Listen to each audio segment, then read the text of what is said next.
negative. You're listening to the N.W.A, the Nubian Wrestling Advocates.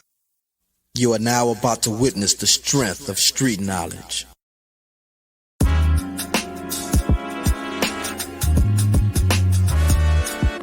Yo, it's Righteous Reg.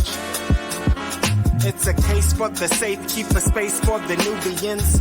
Unfiltered, off-kilter, the professor, the Godfather. Post-wrestling, the N.W.A, not keep guessing, The views and expressions, you know the rest, it's pod excellence, get the message. Advocates for Nubian wrestling, you're listening to the best again. Black wrestling in the ring we invested in. Nubian kings and queens we invested in. It's for the culture and we reppin' it. It's for the culture and we reppin' it.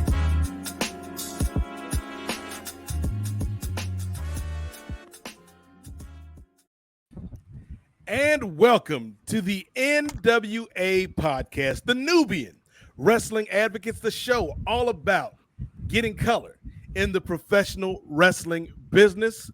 We are back and better than ever with an all-new show. We got so much to talk about. I'm not going to waste too much time here at the top, ladies and gentlemen, but let's introduce who we are. First of all, I am the Godfather, named Milton, and I can't do this alone. This is a team effort, so let me bring in a gentleman who has a lot on his plate right now. Not only is he out here talking about all things Nubian in the world of professional wrestling, not only is he out here writing for WrestleNomics, not only is he the mayor of Los Angeles, but he is also trying to work out a deal to bring Kyrie Irving to the Los Angeles Lakers. Y'all give it up for that man, the Professor Moderna Kris Ealy. What's good, brother? Look, I'm good off of having conspiracy theorists on the Lakers. If he gets here, I'll cheer for him, but I'd prefer not. But thank you, Nate, for that intro. What's up, everybody? Thank Rich, Andrew. Looking forward to today's discussion. Yes, and speaking of Andrew Thompson, the youngest in charge, ladies and gentlemen, this man has just returned from the final voyage for now of Bushby and Thompson's excellent wrestling adventures. Y'all give it up for my nephew, Andrew Thompson. What's good, brother? My guys, Nate, Chris, Rich, it's great to see you all, man. I'm glad to be back on the podcast. It feels like it's been forever since we did the last one, the most recent podcast. So yeah, I'm excited to do this one and excited to get into this conversation because it is damn sure a lot to talk about, man. It is like kind of crazy how much can happen in like 4 weeks. Mm-hmm. And to help us talk about the past month in the world of professional wrestling, we had to bring in one of our favorite guests, a friend of the program, somebody who is damn near family here at Post Wrestling, coming in from the Pro Wrestling Torch. Y'all know this man. Y'all love this band. Give it up for our good brother, Rich Fann. Rich, what's good, man? Not much. As y'all can see, I am outside. I am outside here in Chicago, Illinois, enjoying some time with my sister and enjoying some Nubian Wrestling Advocates wrestling conversation. I mean, the youngest in charge, the good doctor, and Nate the Great. I cannot ask for a better table addition than y'all to this conversation. That's what I'm talking about. And then go ahead and order what you want, Rich. Chris will take care of the bill. If Dr. Chris has got the bill, I mean, me and Sonia might be like, I see some things with truffles on it, and you can't trust American truffles, man. It's never. Listen, Chris, I thought you were getting that big AEW settlement check in, brother. Like, yeah. They owe me for that one. Yeah. I mean, Chris Jericho, he can't figure stuff out on January 6th or at pay-per-view. So, you know. Right, yeah. Well, that's because my girlfriend had the key to that thing. It was a rental. Hey, they need to pay you for your pain and suffering, Chris. Man, Eddie Kingston and Daniel Garcia was riding around the arena. My man, Chris Scooter. I don't like that, man. Right. Yeah. Look, Chris, they had touched my scooter, I would have been on the ground like Ezel and Friday. My neck, my back, my Yeah. neck and my back. I'm I'm gonna need $1 million. Yeah, but I settle out of court for what did he say? I sell out of court for $25 and a 40. Yeah. It was funny because I didn't want to get the scooter because I was recovering. I was actually doing well, and then my girlfriend was like, "Get the scooter because you might need it." And I had no clue those dudes were gonna wrestle and bleed and sweat all over my my mobility assistant. Damn. And Kris has now become a part of AEW history. That's what we do around here.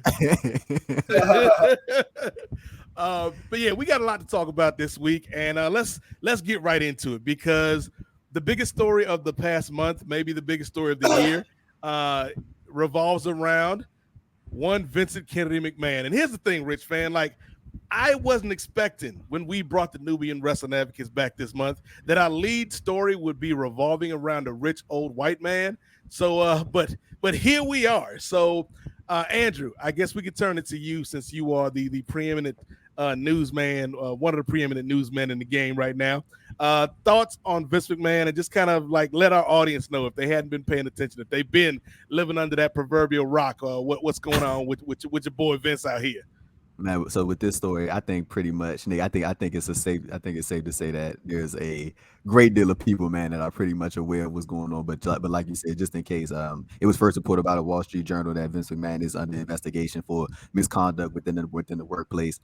He had relations with a paralegal who was hired on a $100,000 per year salary, and then once that relationship advanced to a sexual level, then that her salary was bumped up to $200,000 a year. And of course, as we all saw recently on Friday Night SmackDown, or last week on Friday Night SmackDown, as of this recording, and then on the Monday Night Raw, Vince McMahon decided to appear on screen in character and not really say anything, but it was more so of a from my point of view, from when I took it, it's a thing of Vince trying to prove that he's not hiding from the situation, when in actuality he just looked like a dumbass appearing on TV while he's literally the focus of an investigation. But he appeared on TV on SmackDown and then just said, "Welcome to SmackDown," and then he appeared on Raw to promote the return of John Cena, which we have known about for 3 weeks. So like that's Vince's thing. And also Stephanie McMahon has been placed as the interim CEO of WWE, and Vince has quote unquote stepped down from that role, but he'll still be continuing his role as the creative head of the company. And also John Laurinaitis is on administrative leave, who is the head of talent relations, but now Bruce Pritchard is filling in that spot. So that is like the gist of everything. But man, Nate, like you said, like you said at the top, definitely wasn't expecting, when we wrapped up our last podcast, that the next one we be doing would be, the center of the story would be Vince McMahon being the center of an investigation, man. But like overall, what are your thoughts about this whole situation, and primarily Vince appearing on TV and trying to brush this off as if it's nothing? Yeah, I think it's a wild story, Andrew. Well, like I said, one of the biggest stories of the year. I think, and I've said this on a couple different shows, like I think when you look at Vince coming out on Friday and then again on Monday, I think he did it for a couple of reasons. Number one, because at his core, Vince McMahon is one of the pettiest people in the world. And he wants to show people like, hey, I ain't scared. I'm not hiding. I'm not ducking. I want all this smoke. I'm still here. But I also think from a financial standpoint and a business standpoint, there's probably a little bit of Vince that's like, I need to project that the brand is strong. The company is strong. I don't want the shareholders to think that there's anything wrong, even though we in the midst of this investigation. So let me go out here on TV and give this little then, now, forever together, kumbaya, blase speech on Friday, and then make the non-announcement that John Cena's coming, which everybody knew, on Monday. So I feel like it was a lot of Vince's ego and bravado, but also trying to make sure that the bag was secure. Rich, we gonna go to Kris last because Kris actually is a paralegal, not as well paid as Vince's former paralegal. But Kris has had experience in that realm. But Rich, like we said, this is a big story, man. What have been your thoughts on this and Vince's handling of it, and maybe even kind of the media coverage, both the wrestling media, but also the mainstream media's coverage of this? Okay, so before I get started, I want to make sure that I don't get you in trouble with StreamYard. Otherwise, I would turn around because there's apparently a Chicago tradition of a naked bike ride. So I have about 500 naked people biking by me right now. We had that out here too. It's a national thing. We had the naked bike ride out here also. Yeah, so like they out here, they're like out here. Like this is a lot. Well, I So know like it's I'm trying to seriously report and give my opinion on Vince McMahon's debauchery and lechery and the media coverage. I'll start with the media because this is ridiculous. Hey, Rich, you said 500 people out there, man. I know it smells crazy out there. 500. Yeah, it's more than 500 because they won't stop. Like it's like this dude just came by with a Chicago Bulls flag and that's all he had to his name. There was a dude on a unicycle with a Donald Trump mask. I think it was Jericho.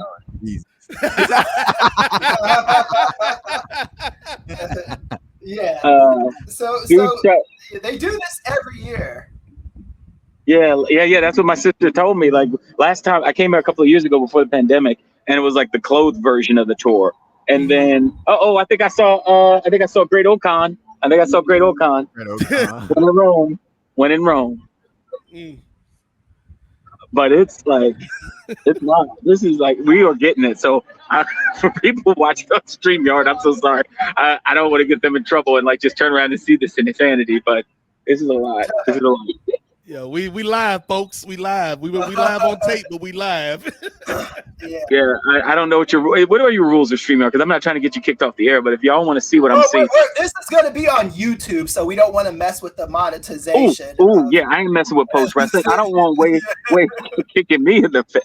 You ain't going to get the kid like that. Don't mess with Wade Ting's bag, man. Wade Ting ain't about that. Yeah, Wade Ting ain't about fumbling no bags. So speaking of fumbling a bag, I think Vince is doing that because I wrote about it in this month's Torch column about the fact that he was so arrogant in going out there and banking on the regular media to treat him like the sideshow he is and to treat WWE like the sideshow he is. But the funny thing is, they're a publicly traded company, and when you're a publicly traded company and you're doing stuff like this, people care. This isn't just with the Chatterley case or the Ring Boys case back in the 80s, or even with the steroid trial, where you could kind of say it's just wrestling.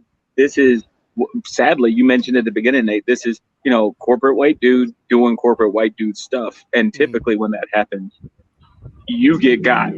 And so with the multitude of lawsuits, and then from the wrestling, dealing with the media, bringing it up, and people fighting through it. Like, a lot of times I wrote, like I said, John Cena and Stephanie are the two I feel the most for this in, because Stephanie did that, a couple of years ago. She said like philanthropy is the future of marketing, and that's how corporations are going to win. And so you forward, and all the goodwill they've done with any of the marketing and any of the PR they've done over, Be a Star campaign, you're blowing it up for a guy who arguably doesn't care. He just doesn't care. And we saw that on Friday. We saw it on Monday. And John Cena, you have a guy who set the record for Make-A-Wishes. Do you really think he wants his name drug out there to kind of sports wash like the Saudi government did with them, or like they're doing with Newcastle in the Premier League? Do you really think he wants his name associated with Vince McMahon right now? Why? And so I think there's a lot going on here, and I think ultimately, he is going to get got. I think his little down the stairs might be something like the last thing we remember from him. And I mentioned a Wade at the Torch. He's going to be like, to me, Classy Freddie Blassie or one of those guys where they can put him out there for WrestleMania, or they can have him sit down and talk. But I think after this smoke clears, he's not going to be able to do what he did with impunity anymore. Yeah, I think, because that was kind of my thought, Rich. I think it all comes down to how much does this affect the bag at the end of the day? Because I feel like if this is one of those things where it's a 2 or 3 week news cycle and then it just kind of dissipates into the ether, then maybe Vince survives this. And I think that's also part of the reason he settled up with Oliver Luck, because he didn't want the image of Vince McMahon in the courtroom while this is going on. But if this starts affecting advertisers and sponsors and networks, they're going to get Vince out the paint. At least that's what I think. Kris, we mentioned you in another life, Kris, you used to be a paralegal. Obviously not. You wasn't making them WWE dollars, but you was doing all right, brother. So what are your thoughts on this story? And to Rich's point, like, can Vince survive this? Okay, so I'm gonna try to be as diplomatic as I can when I'm talking about Vince McMahon. But Vince McMahon don't get us fired, man. Don't get us fired. We'll do the best I can. Vince McMahon is a trash human being working in a company that's historically been a trash company, working in an industry that's historically been a trash industry. That's just the bottom line of it. Now, as far as Vince McMahon is concerned, I talk about cognitive dissonance often on this show, and I'm going to explain what cognitive dissonance is so people will understand my approach to wrestling and wrestling coverage. Because, okay, when I was 286 pounds, I had two competing thoughts in my head. One thought was, I need to lose weight because I'm way too fat at the moment. And then the other thought was, I like eating junk food and drinking beer when I get off of work. And that felt good. Both of them, both of them are true at the same time, right? But those two thoughts can't coexist with each other. So, and that's kind of like, how I had to sift through, okay, when it was time to lose weight, what do I want more? I can rationalize, hey, eating junk food, it makes me feel good. You only live once. Drinking a ton of beer and stuff. It is what it is. I work real hard. This is my only satisfaction for a week, for the weekday, whatever. But at the same time, I need to lose weight. So those competing ideas one of them had to die. So for me, the one that had to die was I needed to lose weight. And that's what I did. So when I say there's a lot of cognitive dissonance in wrestling, and particularly with the WWE, because on one hand, you have the very disgusting, perverted, sick ass Vince McMahon on one hand. And then on the other hand, you have the hundreds of people that he, pays their salary, the jobs that are provided. They do good community work. We can recognize this and say, so the company has evolved, and the company's not what it was in the 1980s. We can understand that and admit that that's true. But we can also say that there's still trash practices that go on in WWE. So the question for us as fans is, how do we sift through this duality? As far as Vince McMahon is concerned, this is just the kind of behavior I expect from him. I said this on Andrew and Mark. Why? But yeah, Bushby's show. I said this on their show. I do think that there's so many you have so many people in your company that take bullets for you. After a while, you might run out of bullets, but more importantly, you might run out of people that are willing to take those bullets, right? Because everybody in those positions, those power positions, whether it's Barrios and the other dude, whether it's Jim Ross, John Laurinaitis, who was doing grimy stuff with Vince McMahon, they're there to take these bullets for this guy. And Vince McMahon justice is gonna come for Vince McMahon.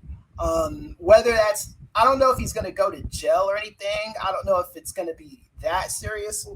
But you alluded to earlier, Nate, one of my first jobs out of college was as a paralegal. Out of when I was done with my master's degree was as a paralegal.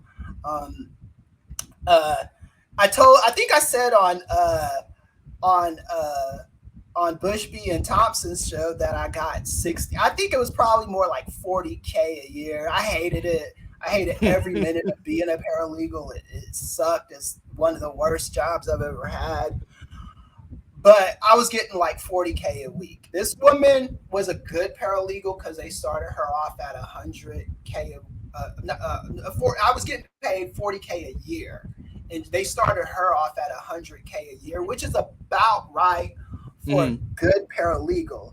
Now, getting a 100% raise within like a year or two of being a paralegal means usually one of two things. You are either the greatest paralegal on the face of the earth. Nobody's touching your paralegal skills. You go through those documents. You do a fantastic job of it. Or your boss is getting fringe benefits. I'm just 100% raise is absolutely ridiculous. So I'm not gonna. He hasn't been convicted of anything, but I just know how this kind of stuff goes, man. This seems like a quid pro quo situation. It's like, hey, I'm old. I don't feel like going to the club and spitting at these chicks. Let me, use this money, pay for a concubine, if you will, and do that. And then, and also, the wrestling media, I think we've been doing the best we can. Mainstream media, not so much. CNN, Jake Tapper, just that Jake Tapper clip, man. Yeah, and I think people, the Jake Tapper, because you contrast this to Snyder with the Washington Commanders and Vince McMahon.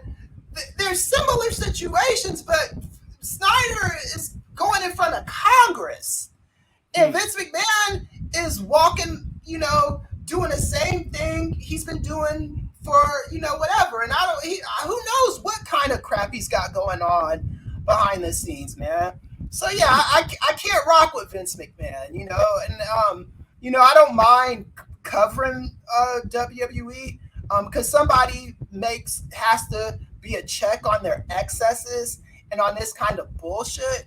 But yeah, I'm just not a fan of the way all of this has gone down. And Brad Shepard, you doxed that poor woman on Twitter. That was fun. You don't do that kind of shit, man.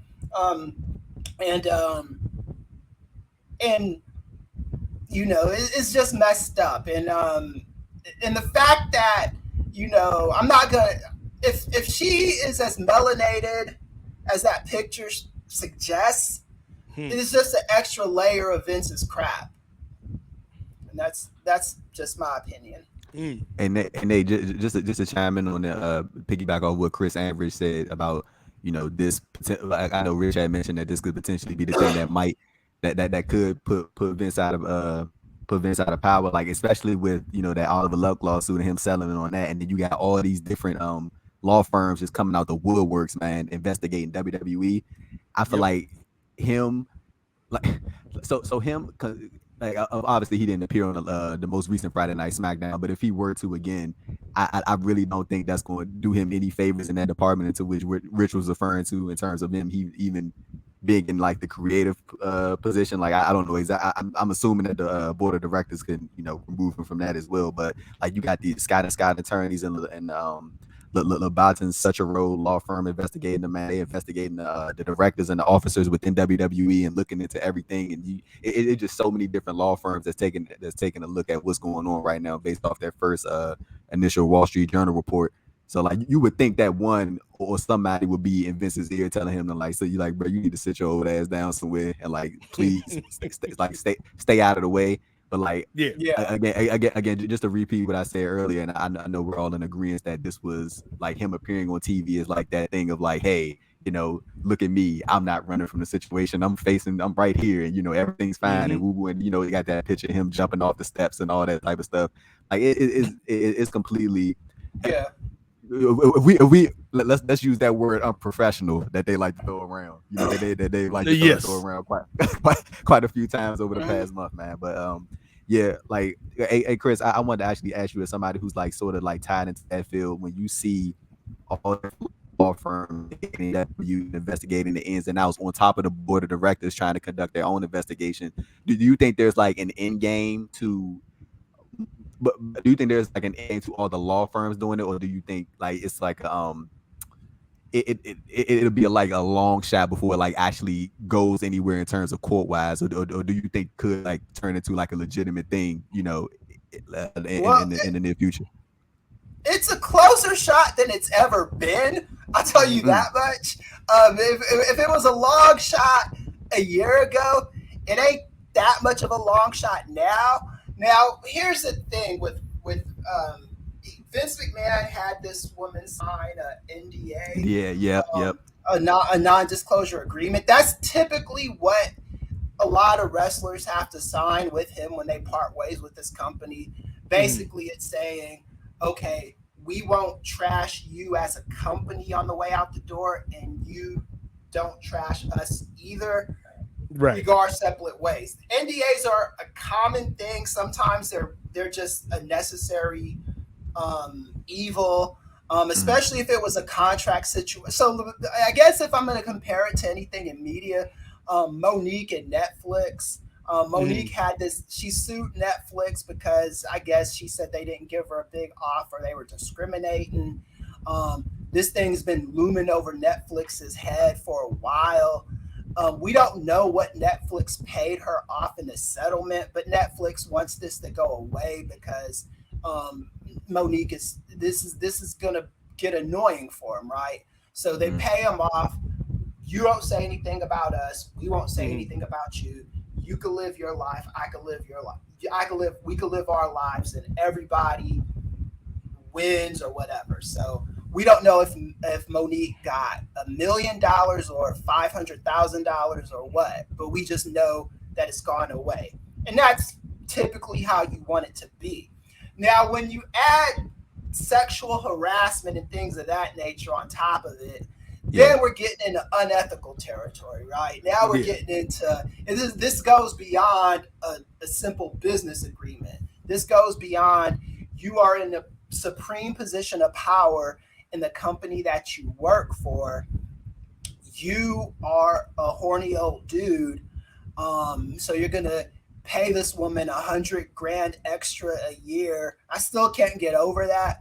That is more telling to me than the $3 million that he gave her to shut up. He gave her $3 million and an extra $100,000 a year. You know what I can do with an extra $100,000 a year, man? I'm just saying, this is nuts, yo. This is absolutely. Y'all know how many pairs of golden headphones Kris could buy with an extra $100,000 a year? Dude, man, I would pay for Rich Fann and his sister at that restaurant if I could just get an extra $100,000 a year, man. I do a lot with that. And this is the thing that wrestling media, we can't let this just go by without reminding people of what's going on. And we have to talk to real media. And that was a problem that I had this week as well, because I had a friend of mine who I'm not going to name, but he's a member of the media, and he runs a pretty legitimate operation. And he asked me to come on his show to talk about this Vince stuff. But I saw the coverage of it, and they were kind of, treating it like a joke because, in their opinion, Vince McMahon is a joke and wrestling is a joke. And I'm not going to be a party to that kind of stuff. You want to treat this like a serious story, and you want me to tell you what I know about this company and the unethical stuff that's been reported to happen there, I'll be more than happy to talk about it. If all you want me to do is come on your show so you can just crack jokes on wrestlers and wrestling fans and stuff, that's not what I'm about. You know, because even when I say wrestling is a trash industry, I'm not saying it because I think I don't respect the craft of wrestling or because I don't respect the business of wrestling. What I don't respect are the organizational structures in wrestling that allow for this kind of crap to continue to happen. And everybody is too afraid to call this man out on this stuff, or when they do finally call him out, it's like when their bridge is so burnt with the company that it goes away, and or when you need money again from the company, it's like, oh yeah, that was old stuff, that was old guard, things are different now, and it's like, and that's the problem with him having a monopoly on the North American wrestling scene for so long. Yeah, and I think that it's going to be interesting because honestly, the fact that Vince skated by during speaking out blew my mind to a certain extent. But I hope through this process that all of this stuff, man, gets put out there. What's done in the dark must come to the light. So I hope all of the dirt that has been done in this company, particularly by that man over the years, is laid bare and laid as naked as them 100+ bike riders that just rode past the good brother Rich Fann while he's out there eating dinner. And I know, we're not trying to monopolize too much of Rich's time, so I do want to see if we can hit some more stories to get Rich's thoughts on him because the brother has great insight. So, Andrew, you have any news that you want to bring up that we can chop up? Oh man, so I think one of the other biggest stories from the past month, since we last did our podcast, man, was the Sasha Banks and Naomi situation. Obviously, yes. I think everybody knows what happened by now. You know, Sasha Banks and Naomi, they left the arena, and you know, left the arena before Monday Night Raw got started. Got started on USA Network, and you know, WWE had released their statement about it, and you know, they had Corey Graves and Michael Cole refer to them as unprofessional for leaving. And, you know, in WWE statement, you know, they said that they noted that Sasha Banks and Naomi went up to the now on administrative leave John Laurinaitis and threw their title, but not threw their title belts, replaced their title belts on his desk, and they left. And you know, WWE framed it as Sasha and Naomi felt that they were uncomfortable working with two of the people that was supposed to be in that multi-person match to determine, I believe, Bianca Belair's opponent at Hell in a Cell. And and just to touch on that, because I do want to, like you said, I'm gonna get Rich's thoughts on this, but I didn't like that framing because I feel like that's trying to turn their co-workers against them by doing that. They have an issue with two people in the match thing. Like I feel like that was like hella shady right there, and I think that's trying to turn their co-workers against them and try to, like, you know, obviously what they were trying to do was, hey, look at them being unprofessional in this situation, quote unquote. And the baffling thing about it was, in that statement that they put out was like, you know, WWE is a scripted television show, and it really trying to keen in on, like, hey, look at them walking out on this fake show, like they're being unprofessional about it and stuff like that, and then knowing the ramifications that could have on outside business ventures. Like Sasha Banks, of course, is in The Mandalorian. I'm pretty sure if Naomi wanted to get in any type of acting field, she could probably get her foot in the door somewhere. You know what I'm saying? So I feel like that's also something like to sort of throw a dig at them if they were to leave WWE. You know what I'm saying? I feel like everything within how WWE handled it was hella shady, and I don't think that that was reacting all pure emotion.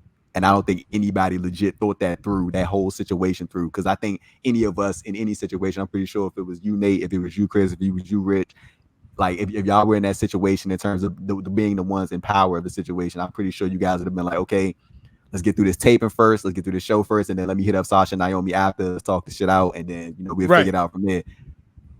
Addressing them live on air and airing them out for what was that, for the Monday Night Raw and the Friday Night SmackDown preceding that. I feel like that was, and they're calling them unprofessional. I think that was very unprofessional from a multi-billion-dollar company or $1 million company, whatever it is. Like, I don't think that you should, and especially considering that these are two of your top flight talents. You got literally two of the sort of the front runners in your women's division, front runners in your company in general, two of the most popular athletes in your company that you can throw out there, man. So I really don't think they handled that situation well at all, and they honestly didn't give Naomi or Sasha a legit reason to want to come back. And yeah, like I'm gonna definitely going to get Rich's thoughts before we dive into more of that situation of what's being reported. But Rich, when you first saw the statement from W, man, what was your initial about it and how they handled the situation, and actually, how do you think Naomi and Sasha handled the situation? They really haven't addressed it at all. They haven't. Yeah, so I think, and when you brought this up, Andrew, it was like I had to get up out from my seat because I want to kind of walk and talk, because I was like, this got me fired up. Because like my first initial thoughts were, I always side with labor. I always side with and Wade and I argued about that, because Wade's like, well, from what I'm hearing, sometimes the staff, like, they're seeing it. It's not like a black or white thing. It's not like a male or female thing. It is Sasha is a difficult person to deal with. And I wrote this in my column for this month's Torch. If she's so difficult, did you ever take a 500-foot step back to think, if this is how this guy treats women, any woman that has agency is always going to be seen as difficult to him? Mm-hmm. Yeah. And then if that's the case, any woman who knows her value, hello, Sable, is always going to be seen as difficult. You don't hear that about The Rock. You don't hear that about Cena. You did hear it when they left, but you didn't hear it when they were in the process of leaving. The only person he did that to was Steve, because he intentionally tried to cut Steve down. And Steve said, "Nah, and I'm gonna go out. I'm leaving." And when they say take your ball and go home, or when they talk about, and that's the other thing too. If you think about it, Sasha and Naomi are in great company, because the last few times this happened, you could even go back in the 80s and he would put like things out where you say these guys are coward, no good, so-and-so's, etc. But when you think about the lineage of, you had the freaking Rock burying Steve Austin, and then you have Cena burying The Rock for being part-time. And, when we were talking about that at the time with Rock and Cena, and I don't want to take away from the win, but I want to set the stage for them. It was like, oh man, I can't believe that, Cena's going to learn from this. He's going to learn that, it's going to bite you in the butt. Well, Vince has to learn this is going to bite him in the butt, because he already had to settle the lawsuit with Oliver Luck, because you can't have that many fronts of a war at once. And then you add in the fact that Sasha and Naomi, I think the only thing Naomi did was put up the one tweet with the video, and then she just put up something with like her living life. Sasha hasn't said a word. Yeah. And Sasha's smart. Like, I've always said, Sasha, like, when that Disney series starts up and she's ready to be a Mandalorian again, she don't need Vince. Like, her and her husband set it up where she got that national championship intro on her own. That wasn't WWE. That wasn't Nick Khan. Yeah. And so, the thing is, go ahead. I was just going to say real quick, Rich, because I love where you're going with this. Because when you look at this from the labor perspective, right? We're not talking wrestling here. We're talking workers. And I think anybody at their job, if you are being asked to be in a situation that is either A, not beneficial to you, or B, uncomfortable, or C, just plain stupid, the only recourse you really have as an employee, like you could say go to HR, you could say, file a complaint, whatever. The only recourse you have is to withhold your labor. Like, that's the only thing that's really going to get the attention of management, Rich. And so, like, when they're calling Sasha unprofessional and all this, and Naomi, you're unprofessional, and you let down all these fans, it's like, nah, man. Like, they ain't let me down, Rich. Like, I'm sure they didn't let Kris down. They didn't let Andrew down. They didn't let you down, because not only have we seen these performers been put in positions like this over the years, but it's just people that have worked in the workforce, and particularly black folks in the workforce. We know what the game is, Rich.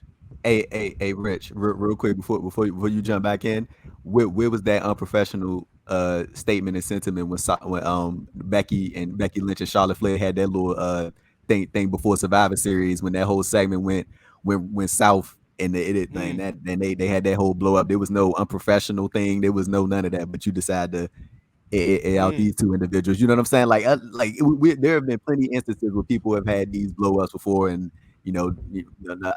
instead of handling how they usually handle, keeping things behind the scenes, you decide to air this one out. You know what I'm saying? Yep. So there you go. Yeah, and Andrew, to your point, where was the unprofessional statement when Ronda was on Twitter before WrestleMania, her first WrestleMania, saying, "Y'all know in real life I'd stretch these chicks. So whatever you see. Don't get that twisted." Like, and now they folded that into a story with her and Natty, where Natty's bringing stuff up on SmackDown. She's bringing stuff up on SmackDown. Like, the fact that Ronda had the ability to say, think about that. You're in a company where AJ Lee in her book mentions she couldn't get pulled up from FCW, which Dusty Rhodes and Triple H was running a certain way because management didn't think she was screwable.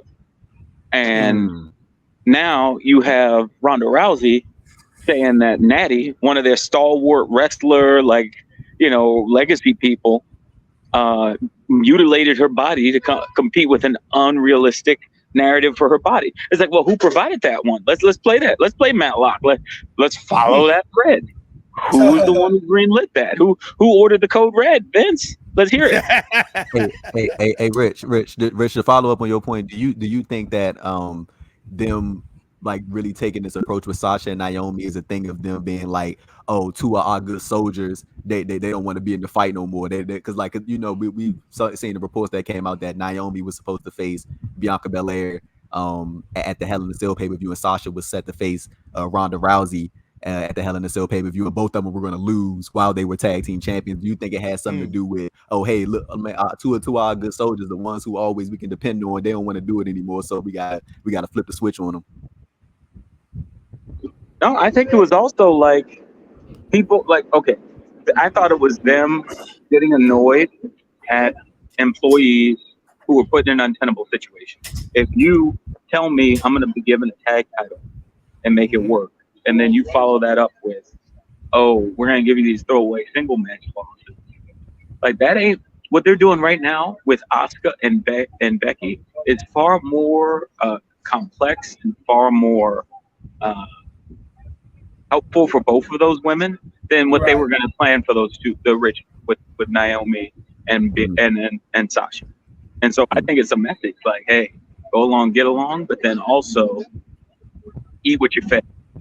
And I love when Sasha said, I eat steak like Vince now. This is, but we just saw what Vince McMahon does when someone puts him in a corner and tells him he's wrong.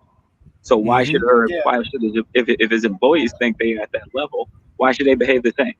Why shouldn't they?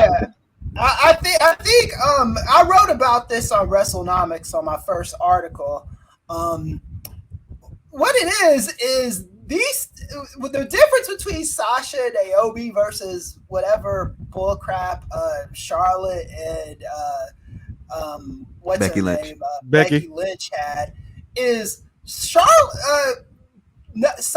and Naomi was like, we out this piece. They was like, we are going home. F you and F this company. I don't know if they said that, but they left. And then even the report into that part of the story, they said, oh, they left right before Raw. They left. They had a good 6-7 hours notice from most reports that said they had plenty of time to figure something out. And still promoted the match, Chris. Yeah, and then for real, they promoted the match. They knew it wasn't going to happen, but still promoted it. And then also, like, where was that unprofessional statement when Vince McMahon got caught, playing grab ass backstage? You know what I'm saying? It's like, if you're gonna, and here's the thing, that stuff with Vince McMahon came out this year. If it was 20 years ago, you can make the argument, okay, it was in the past, whatever. I mean, to be fair, we got stuff on Vince from 20 years ago, 10 years ago, 5 years ago. So and this year, that's the thing. It's like if you know this shit is looming, coming down the pike, why would you put these sisters out there like that? And then I heard people like because the reporting on this I didn't love. From some people in the media, the wrestling media, saying, how can you make this about race? And let me tell you something. Vince McMahon does not get the benefit of the doubt with me and other Black wrestling media members. He just doesn't, man. I could I could point to Tony Atlas, being a spear shucker. You know what I'm saying? I could point to, Brodus Clay saying he was born a shucking jive. I could point to Vince McMahon saying the N-word on TV. So don't come at me with this crap. Oh, this isn't about race. I'm not saying it is about race, but I'm not so far out there and stupid if I think it might be about race. You know what I'm saying? That's not an out there thought, and that's not an out there notion. So the members of the media, wrestling media, that are doing that shit, don't do it. There's been a lot that haven't been doing that. I didn't see any of the Sean Ross Sapp's Fightful Cats doing that. I didn't see any of that stuff from them, but I did see this from other members of the media. And not only just saying it wasn't about race, but just so matter of factly saying it's not about race. Like, there's something wrong with me. There's something wrong with Nate. There's something wrong with us if we just suggest, at the mere suggestion that it's about race. Oh, you guys are freaking idiots. Miss me with that shit. Yeah, let me take the baton real quick. Nate.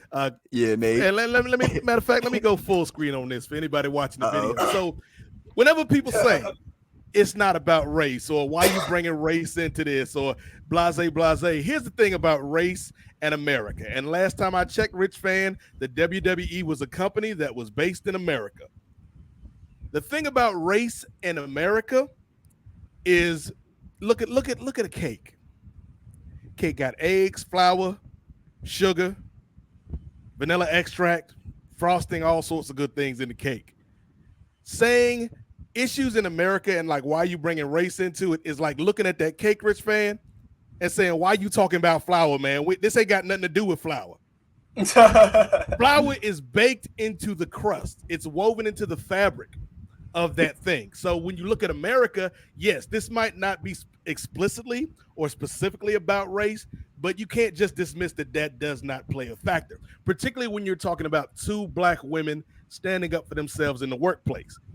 That is often seen as being difficult, often seen as, why do you have an attitude? Often seen as, why are you making this so hard at the workplace, when it's behavior that might be accepted, sometimes even celebrated if it came from a white dude. And so I think these are things we need to think about when we talk about these issues. And so I think my last thing on this is, you talked about, Andrew, they put out a statement or something talking about, that this is a scripted show. Well, if it's a scripted show, you can write a better script than, we need to publicly embarrass these women on national TV and shame them and talk about how they disappointed the fans. If you as good a writer as you claim to be, if you're as good as creative team as you claim to be, you can write a damn story around these women leaving.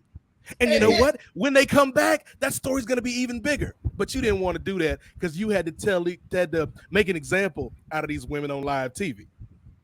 And this is why I say that WWE is a trash company. Because in most businesses, if somebody walks out of their job, let's say the person that walks out of the job let's say they're 100% at fault. My job isn't going to release a public memo or statement burying me. You know what I'm saying? They're going to want to keep that in-house in between the parties that it involves. Because they're afraid. Chris was just unprofessional. Chris was on that Moderna. That's why we had to let him go. That Moderna. Yeah.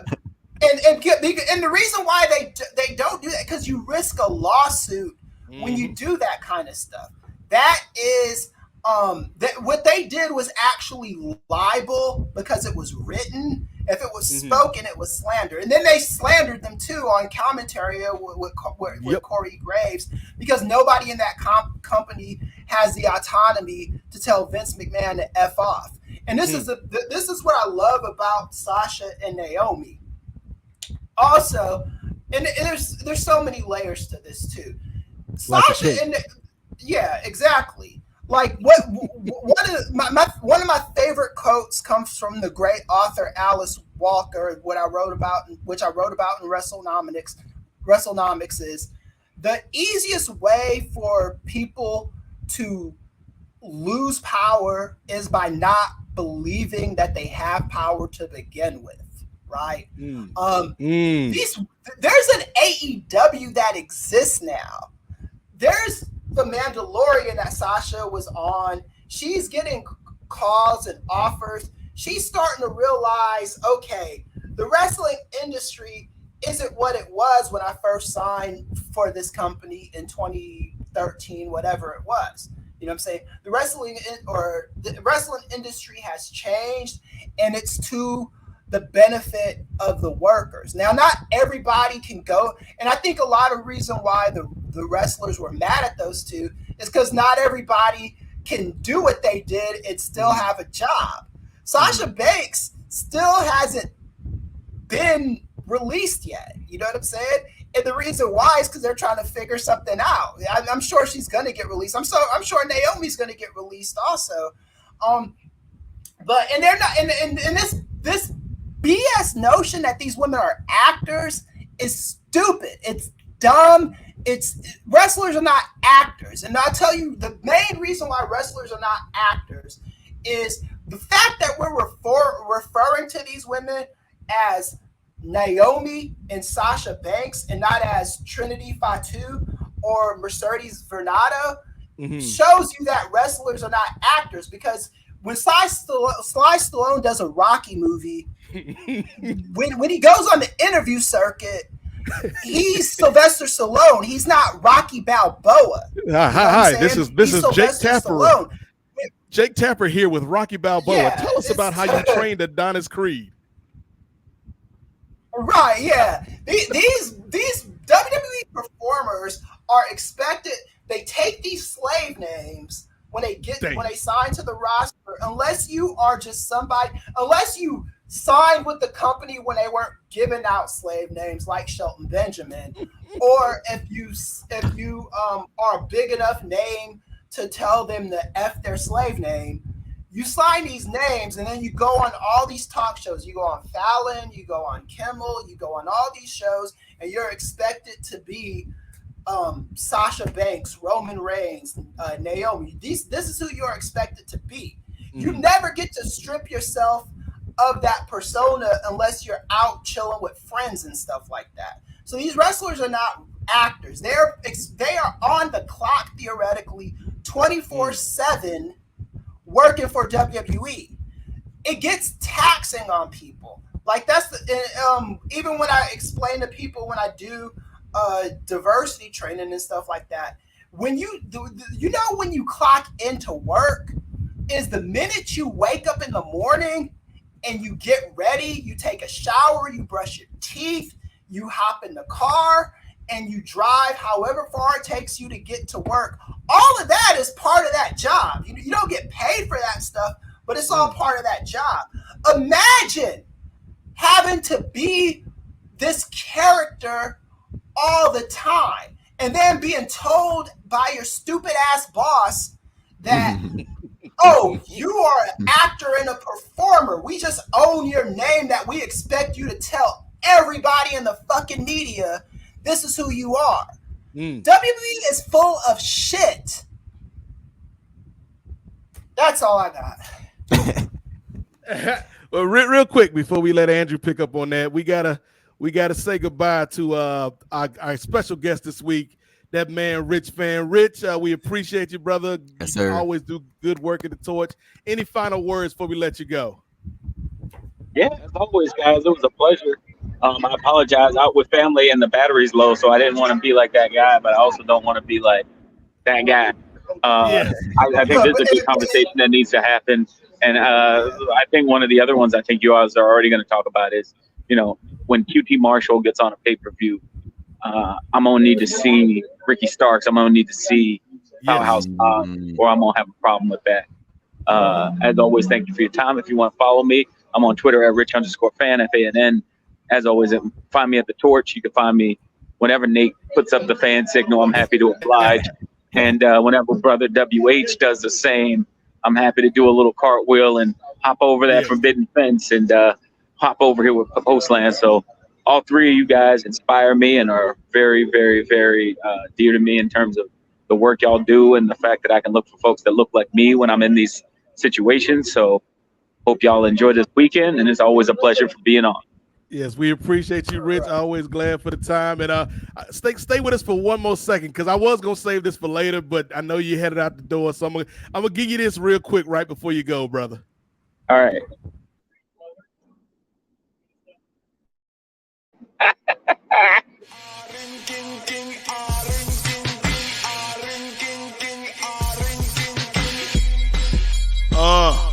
Martin had a dream. Martin had a dream. Devontae have a dream. Oh my fucking God. Ladies and gentlemen, that is our official Cody Devontae Rhodes drop here on the NWA podcast. What you think, Rich? Oh, well, I think Devontae, he just does the work. He's doing the work that we needed. And so I appreciate it. Sometimes the hero arises. It's not the hero we need, it's the hero we deserve. And Devontae is the hero we deserve. I appreciate you, Rich, man. Have a good time out there, man. All right, guys. All right. Thanks, Rich. Hey, Nate, hold on, bro. Yo, talk to him, nephew. What you think about that, man? For Cody? Hold on. Chris, have you seen that before? No, this is my first time. That was the first time. World premiere. This is a world premiere, nephew. Oh my goodness, man! You got that man Cody out here. Hold on, wait. See, that was your version of hold Cody up like Simba. That was your version.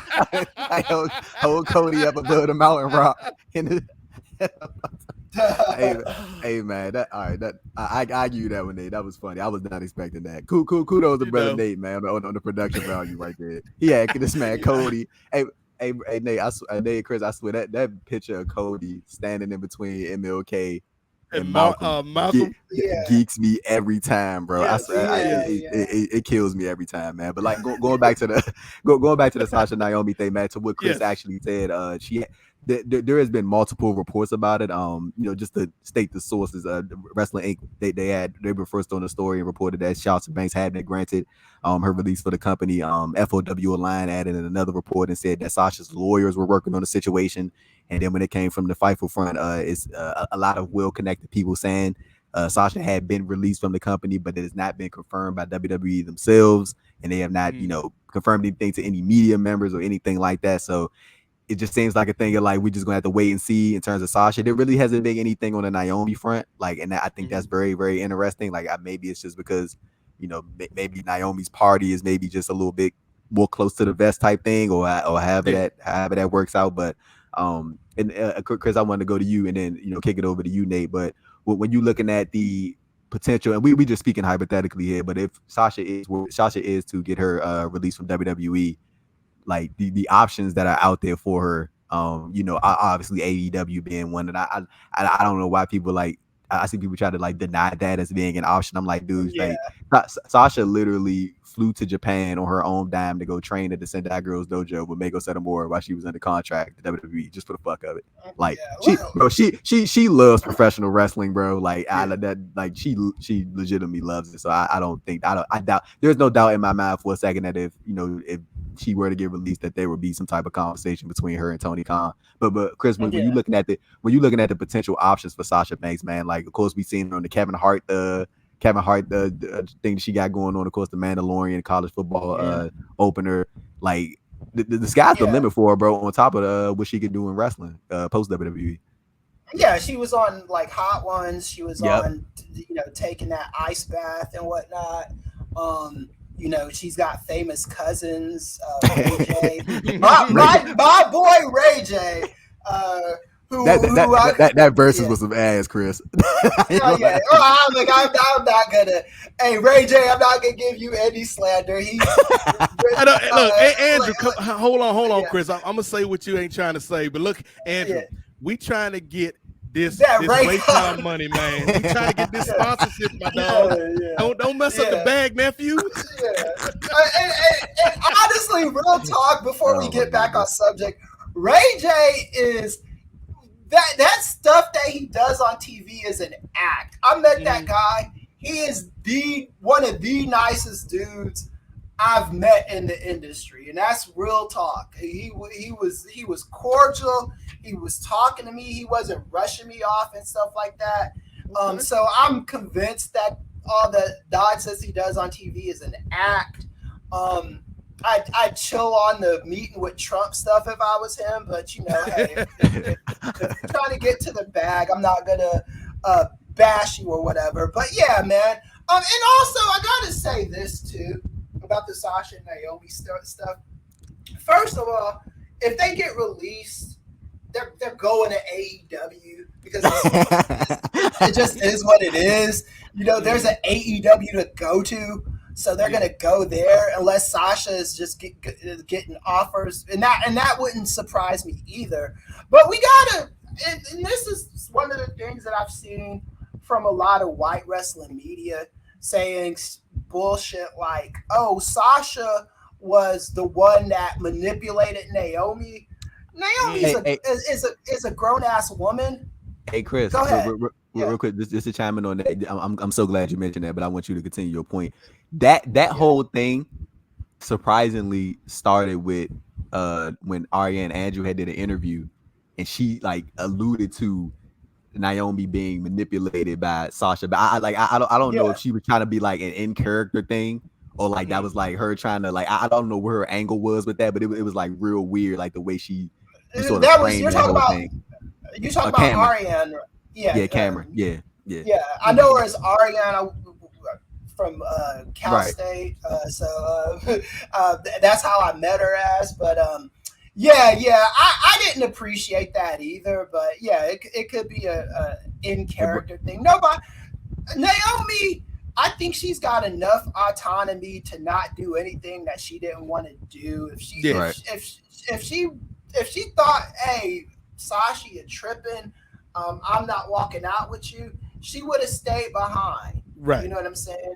Particularly when you think about the fact that she is basically a made woman in that company, given not only her tenure with the company, but also the familial ties with the Usos and with Roman. If she wants, she can literally stay there pretty much as long as she wants to. So the fact that she walked, I don't think it was she was led astray by Sasha Banks. Nah, man.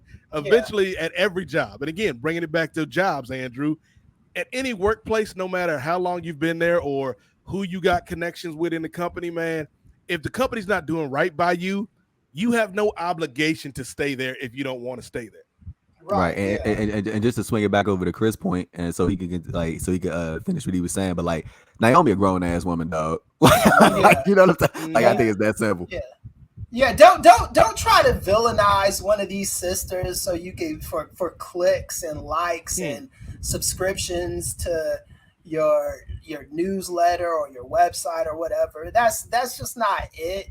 You know what I'm saying? And it's insulting to Naomi. It's insulting to Trinity Fatu. It's not what it's, and it's speculative without any comments from either of those two. You know what I'm saying? You were going by hearsay and what you think is the reason, because Sasha tried to quit before. 2019. So now, yep. Yeah, exactly. So that's your evidence that Sasha is manipulating and pulling the strings on the whole situation. That's just a horrible thing to do to that sister, man. So I hope these women, and I know they will, land on their feet. AEW their women's roster is still lacking, so both of them would fit in fine. It's crazy too, because even with all the influx of women that have just recently signed, like Athena, they still need women in that company. They need women more than they need men. So if I wouldn't be mad at AEW one bit if they hired Paige, Naomi, and Sasha Banks. You know what I'm saying? Because they could seriously use all three. And once ROH kicks off the ground, assuming that it does kick off the ground, they need women for ROH. So I'm looking forward to Naomi's future and Sasha's future. It's bright. And those two women are going to do big things in this industry. And I'm not here for the Sasha and Naomi slander. And I'm not going to be a part of it. I'm not going to be making any assumptions that they did anything unprofessional, because you don't know that. All you know is what WWE said. And we know how good the word of executives in WWE are. Linda McMahon, who we'll get to later. Foreshadowing. So their word is meaningless. Yeah. Right? Hey, Nate, real quick, I want to get your take on this, man. Like when you look at like this whole situation, honestly, bro, I think about Naomi and Sasha not saying a word. It's like making them like into like bigger deals, like by them just not even addressing this whole situation at all. Like they just ignoring the shit, like the slander, everything, just completely bypassing. Because they can run their mouth everywhere and get paid a ton of money for the shoot. Yeah. Mm-hmm. But yeah, it's so basically what Naomi and Sasha are the epitome right now of being unbothered with all this noise around them. And I think it just speaks to their character, right? Like they're not out here trying to throw mud at the WWE. Yeah. They're not out here trying to badmouth anybody. They had a situation where they were presented with something, again, going back to the job. Because I think when people think about performers or athletes, they think about it like, oh, well, you're getting all this money, you're getting all this exposure, you shouldn't have real feelings like a real human being. Like, no, man, at the end of the day, even if it's a great job, it's a job. And I think when you get to the point where you're like, I can't do this anymore, this does not sit right with my soul, I have to walk before I do something that is actually unprofessional, I can empathize with them. And so yeah, like when you look at like what the prospects are for their future, Andrew, they got it made, man. Like anybody would be happy to have them in their company. AEW, like particularly AEW, when you look at the women that have joined recently, like Chris was saying, Tony Storms and Ruby Sohos of the world. They have some really talented women on the roster. Athena, Thunder Rosa. You know how much we love us some Jade Cargill. 108. Yeah. I'm still waiting on Tony to cut the shit. I don't think he's cut it yet, man. Jade Cargill's asked this man, has said to this man several times, Tony cut the shit. And every time I turn on AEW, Tony comes back with that shit. What's wrong with you, Shivani?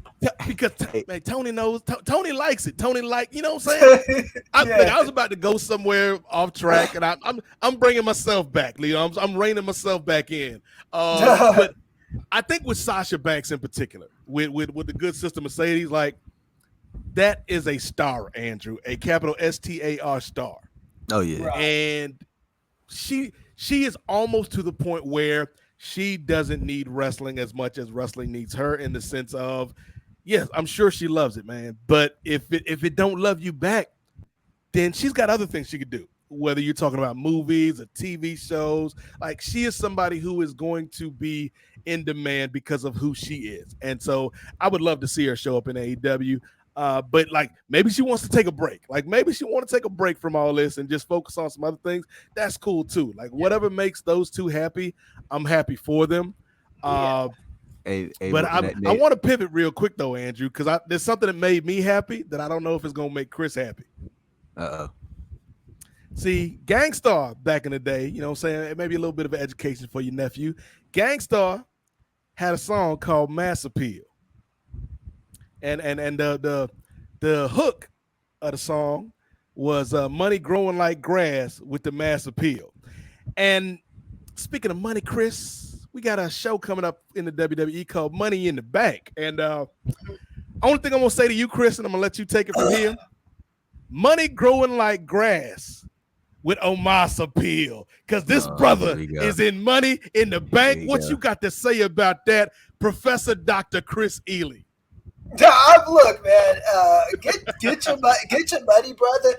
Omos said something a couple weeks ago in an interview that I hope comes to fruition. He was talking about WWE doing a show from the motherland, from Africa. He did bring up South Africa. I would prefer if WWE, they've done shows from South Africa before. I would prefer it be a less colonized country in Africa. I would love it to be Ghana, where Ghana, West Africa, where Kofi Kingston is from, or Nigeria, where Omos is from, or Kenya, or somewhere like that. Man, I would definitely love to see Omos do, and if they do a show from one of those places, I wouldn't mind him being a headliner. As far as his wrestling is concerned, here we go. No point of beating a dead horse. Man. These 7 foot, 3 inch, 5 inch, whatever. They're not great wrestlers. This isn't a knock on Omos, but look, man, if the bag is coming and you get to do these big things with it, and you get to, and you bring a show to the continent of Africa, again, I'd prefer it. I don't mind them doing a show in South Africa, but I want them to do a show from a country in Africa that doesn't get a lot of wrestling tourism there. You know what I'm saying? Because I could just see how happy those kids would be, and that's just cool. That kind of thing. And again, this is the duality with WWE, right? It's like, Vince McMahon is a trash human being, but if he pulls something like this off, I'll give him props for this. Hey, Nate, you know what? Chris said something real positive right there about the idea of the show coming to going to Africa, man. But you know what? Let's keep the positive theme going, man. I think we should keep it going with more positive news. Like that good sister Willow Nightingale will be heading to Japan for the first time to debut for Tokyo Joshi Pro on July 9th for the Summerslam Princess show.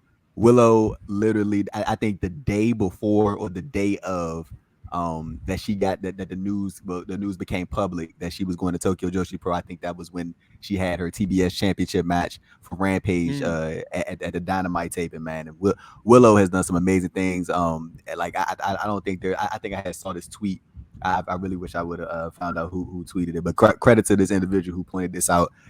It's like there's been a lot of people, a lot of wrestlers who have tried to play that really bubbly, always happy-go-lucky character, and it's like it always comes off as a little much.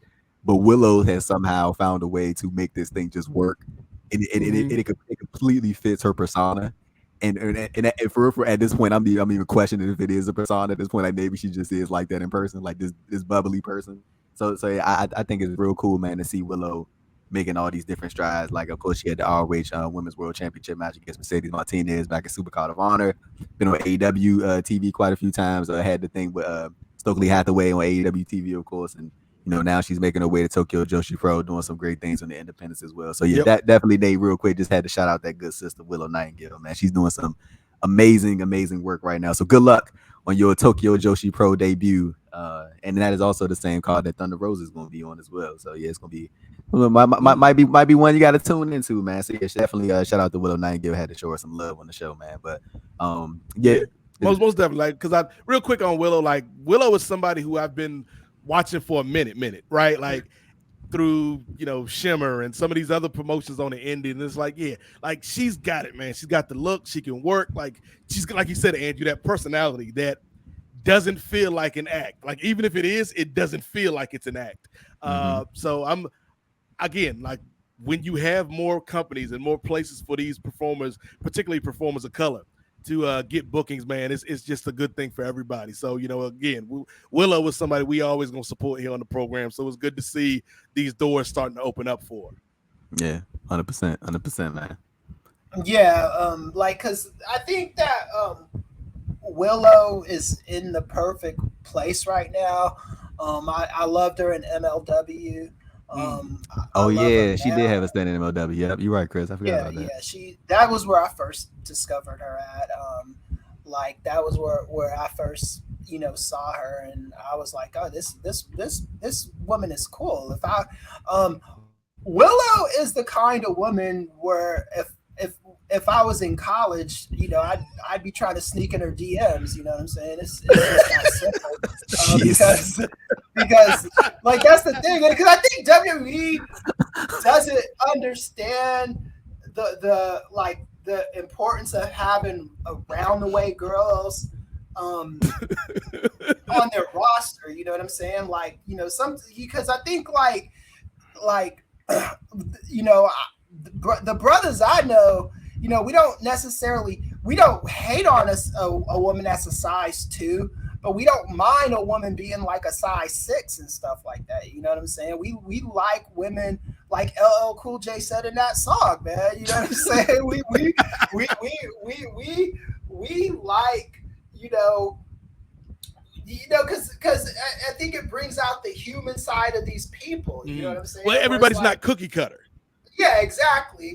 So that's like I hope Willow Nightingale does great things in AEW, and I think she will, because I think she's going to have a lot of good people around her to kind of learn from. She's got Jade there, she's got Athena there, she's got Britt Baker there. She's got so many good people that started off from the bottom and worked their way up to being superstars. You know what I'm saying? So I'm looking forward to seeing AEW, Willow in AEW or ROH, and the ceiling is high for her. See, this is the part of the show, Andrew, where I understand why copyright laws exist, but I wish we could waive them just for circumstances like this, because I would have hit the button to play LL Cool J right underneath Chris talking about that. Keisha, Angela, Pamela, Renee, I love you. You from around the way. Hey, TK, man, if LL Cool J is not charging you out the wazoo for royalties, that needs to be Willow Nightingale's theme song. I'm just throwing it out. Around the way, girls. Yeah. Hey. So going back to the WWE front, it has been announced that the main event for SummerSlam this year is going to be Roman Reigns versus Brock Lesnar for the WWE Undisputed Universal Championship. But I do want to point out something very interesting at the Hell in a Cell pay-per-view. I'm pretty sure you guys saw, but Bobby Lashley after his match with Omos. This dude got a monster reaction last year in Chicago. Like, they went ballistic for this dude. Like, and especially, I think the shining moment of that post match for Bobby was when he grabbed the replica WWE Championship from from one of the fans. And dude, these people was going fucking nuts for this dude. Like, when he was holding up the championship and all that, like but he like went and stood on the apron and was like holding up the title, and the people was standing up and going crazy for Lashley. And I think everybody in that moment was like, I mean, shit, you might as well, like, you might as well lean into it. So I think that instead of going Brock and Roman, man, like, I feel like they should have, scrap the Austin Theory shit. Like, I'm talking about as far as Lashley's feud with him. Put that to the side. I feel like coming out of that, they should have been like, okay, well, Bobby Lashley getting this monster reaction. And the thing is, that's not even like a one city thing. Like, Lashley has been getting like consistent reactions, if I'm not mistaken, and it's not, they be piping in these fucking crowd noises all the time. I don't know why they consistently do that, but like Lashley has been getting good consistent reactions, man. So I'm thinking, like, why don't you lean into him and Roman? Like, you should lean in instead of running Lesnar versus Reigns for the, I think it's the 5th or 6th time, I believe. Well, it's the simple formula with Lashley. Then they use it with Roman Reigns also, and they've used it in this. TK is using it with Wardlow right now. It's Lashley gets on the microphone. He says he's going to beat somebody's ass. He wrestles them and he beats their ass. It's a real simple formula. You know what I'm saying? Mm-hmm. That's how it should be. Lashley is not a guy that you need to complicate at all. You know what I'm saying? Like, just look at the dude. He goes out there. He says he's going to beat somebody down. Roman does the same thing. and they get cheered for it. Go figure, right? I hope, I'm first of all, I'm not a fan of Austin Theory. As a, maybe he's a good dude. I don't know. His wrestling it just doesn't hit for me. His personality isn't good either. I had to get that out there because I don't see the if there's appeal to Theory that I'm missing, hit me up on the Twitter or just on the forum on posts because I just don't see it. Now back to Lashley. Austin Theory sitting somewhere listening to this edition of the NWA podcast like, why the hell did I just catch a stray? Yeah. I ain't do nothing to that man, Chris. Yeah, A-Town down. I don't appreciate him saying A-Town down. But you know what I'm saying? That's say for some. I don't even say A-Town down, and Atlanta used to be my stomping ground. But I was born in Atlanta. Like, come on now. Yeah. What part of Atlanta is Austin Theory from? That's a question for another day. Right. Yeah.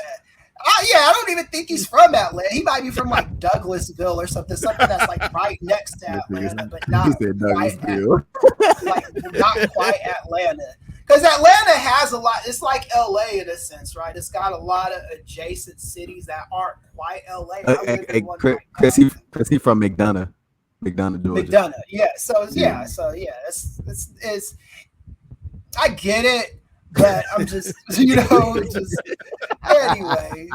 we spent too much time on Austin Theory now, and that's my fault. On Lashley, yeah. Lashley, man. Chris, real quick, he got the title match at Money in the Bank against Theory too. Yeah. I mean, I don't care if he wins the title or not.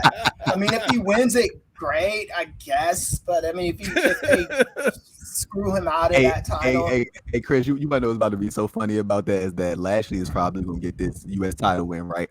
And it probably ain't gonna mean a goddamn thing. And then Austin Theory is moving on to John Cena for SummerSlam. Right? Yeah, like Bobby Lashley shouldn't be used as fodder or to heat somebody up for anybody, man.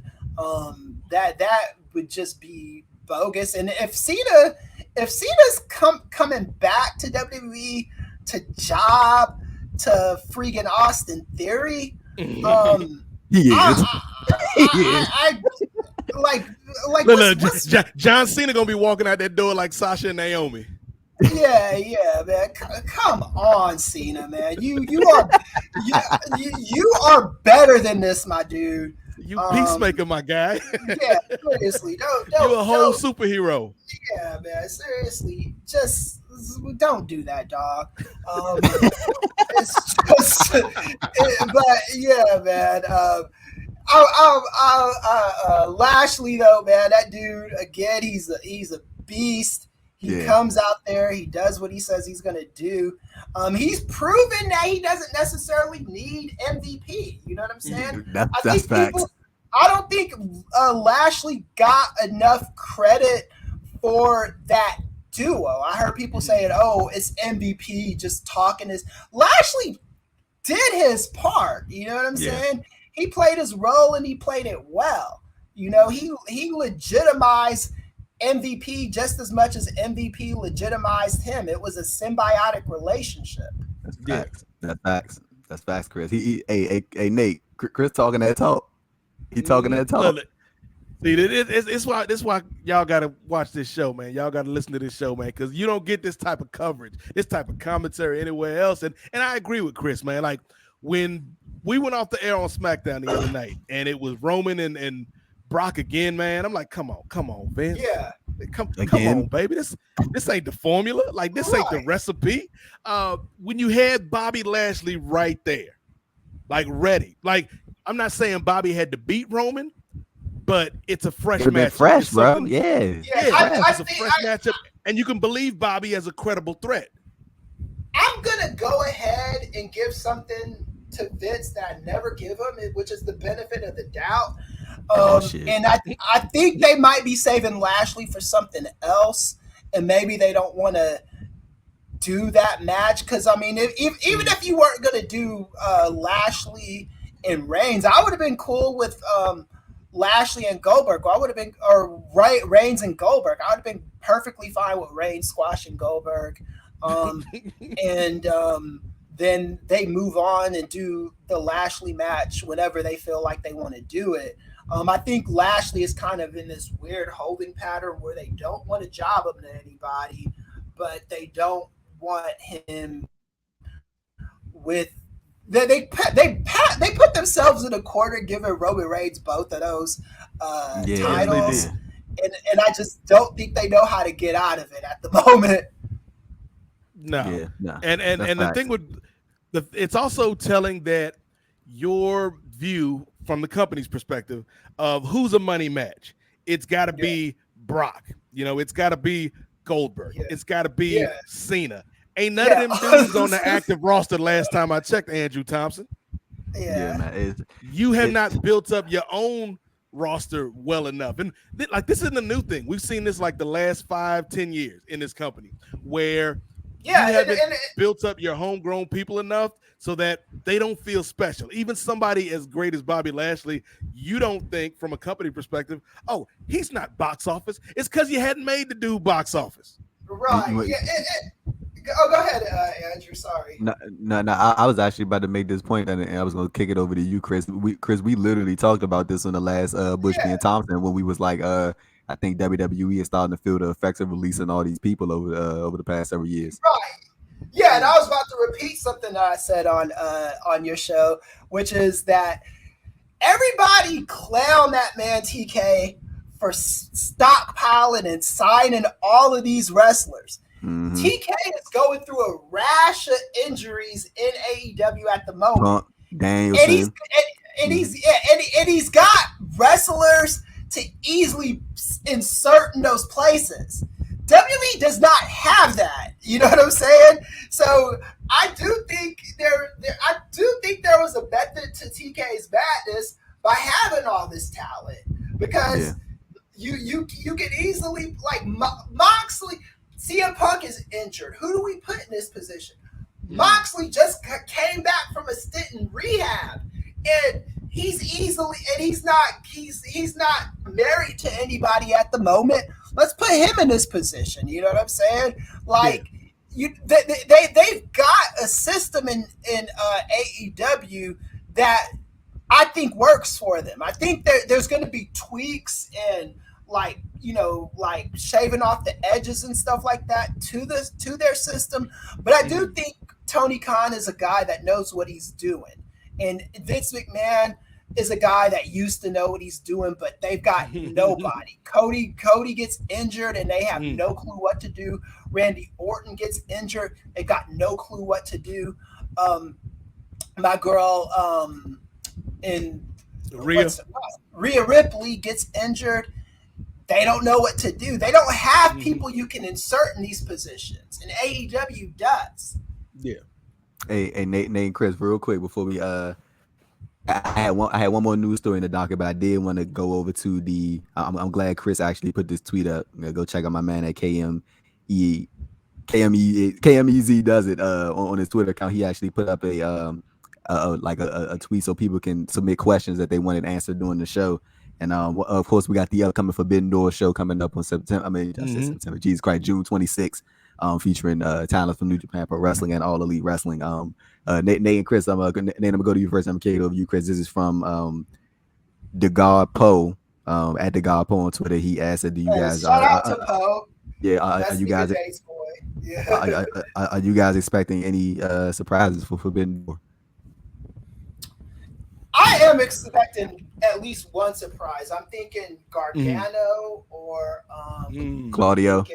Claudio, yeah. I'm thinking Claudio. Yeah, Claudio would have been my pick, particularly in that town. Like Claudio will be over like gangbusters. But who knows, man? Like, I think with all the injuries and everything, there's a lot of different ways they could go. I talked a little bit about this with Wade last week. Like, the build to Forbidden Door really hasn't grabbed me, Andrew, but I'm curious. I'm interested in seeing what's going to go down. But yeah, if Claudio shows up, that'll definitely get a huge reaction from that audience.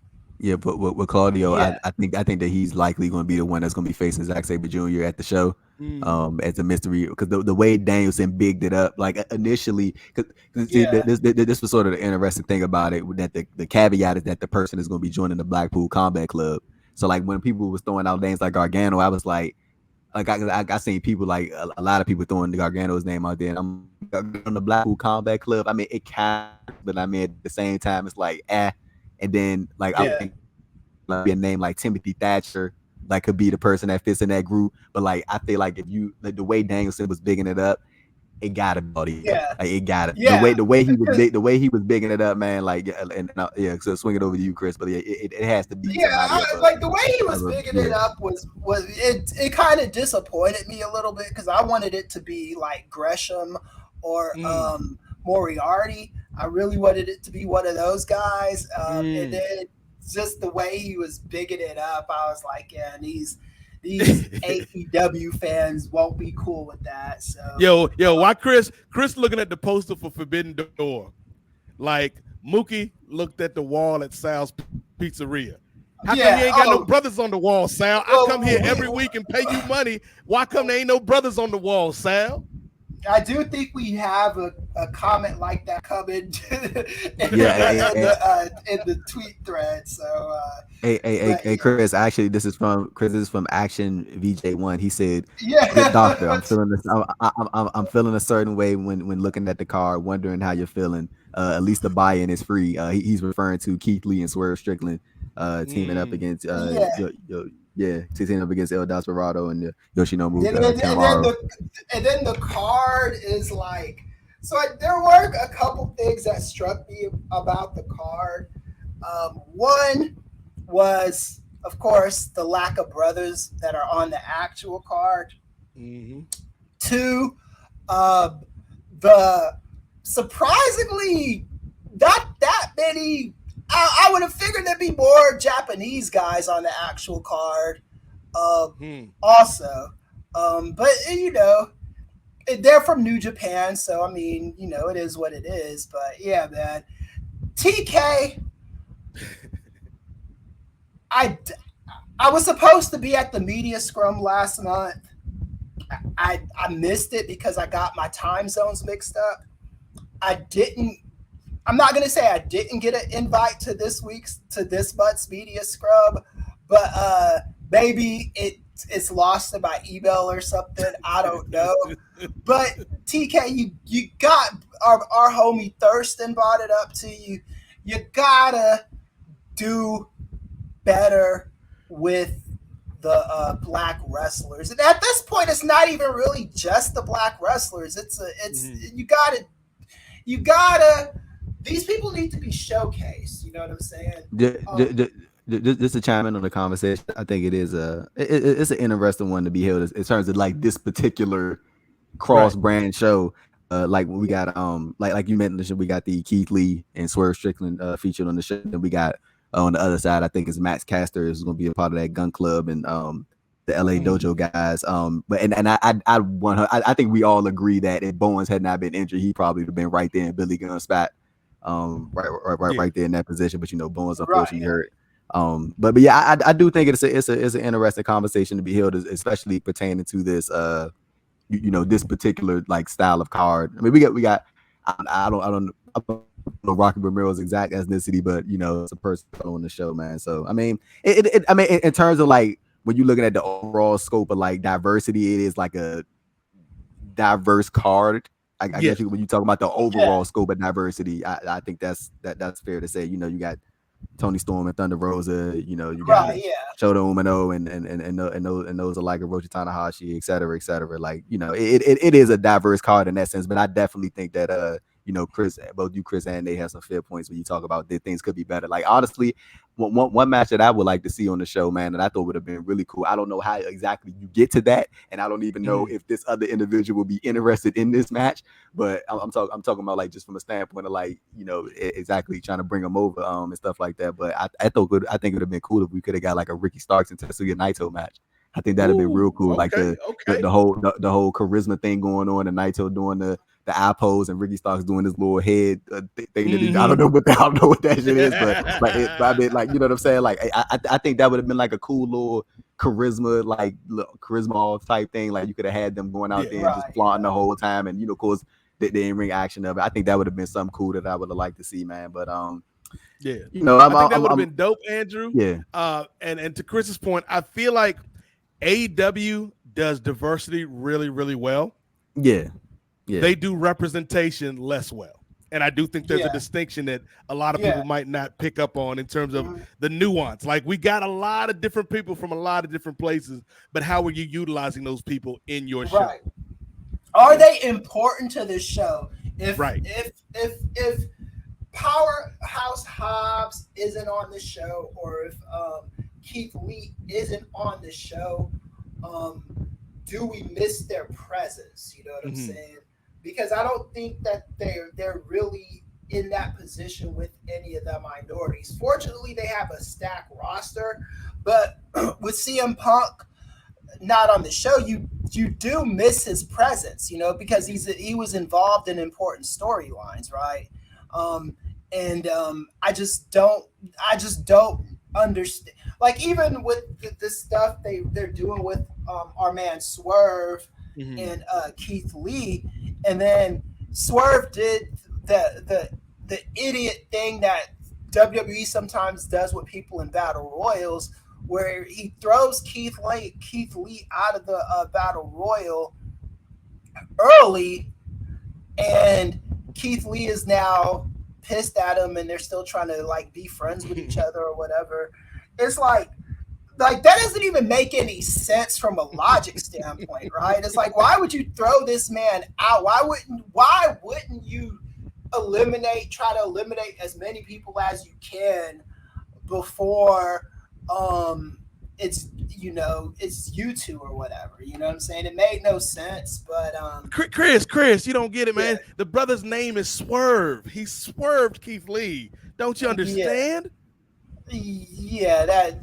That's TK's, and I could see that being his justification for it, but it's a horrible justification.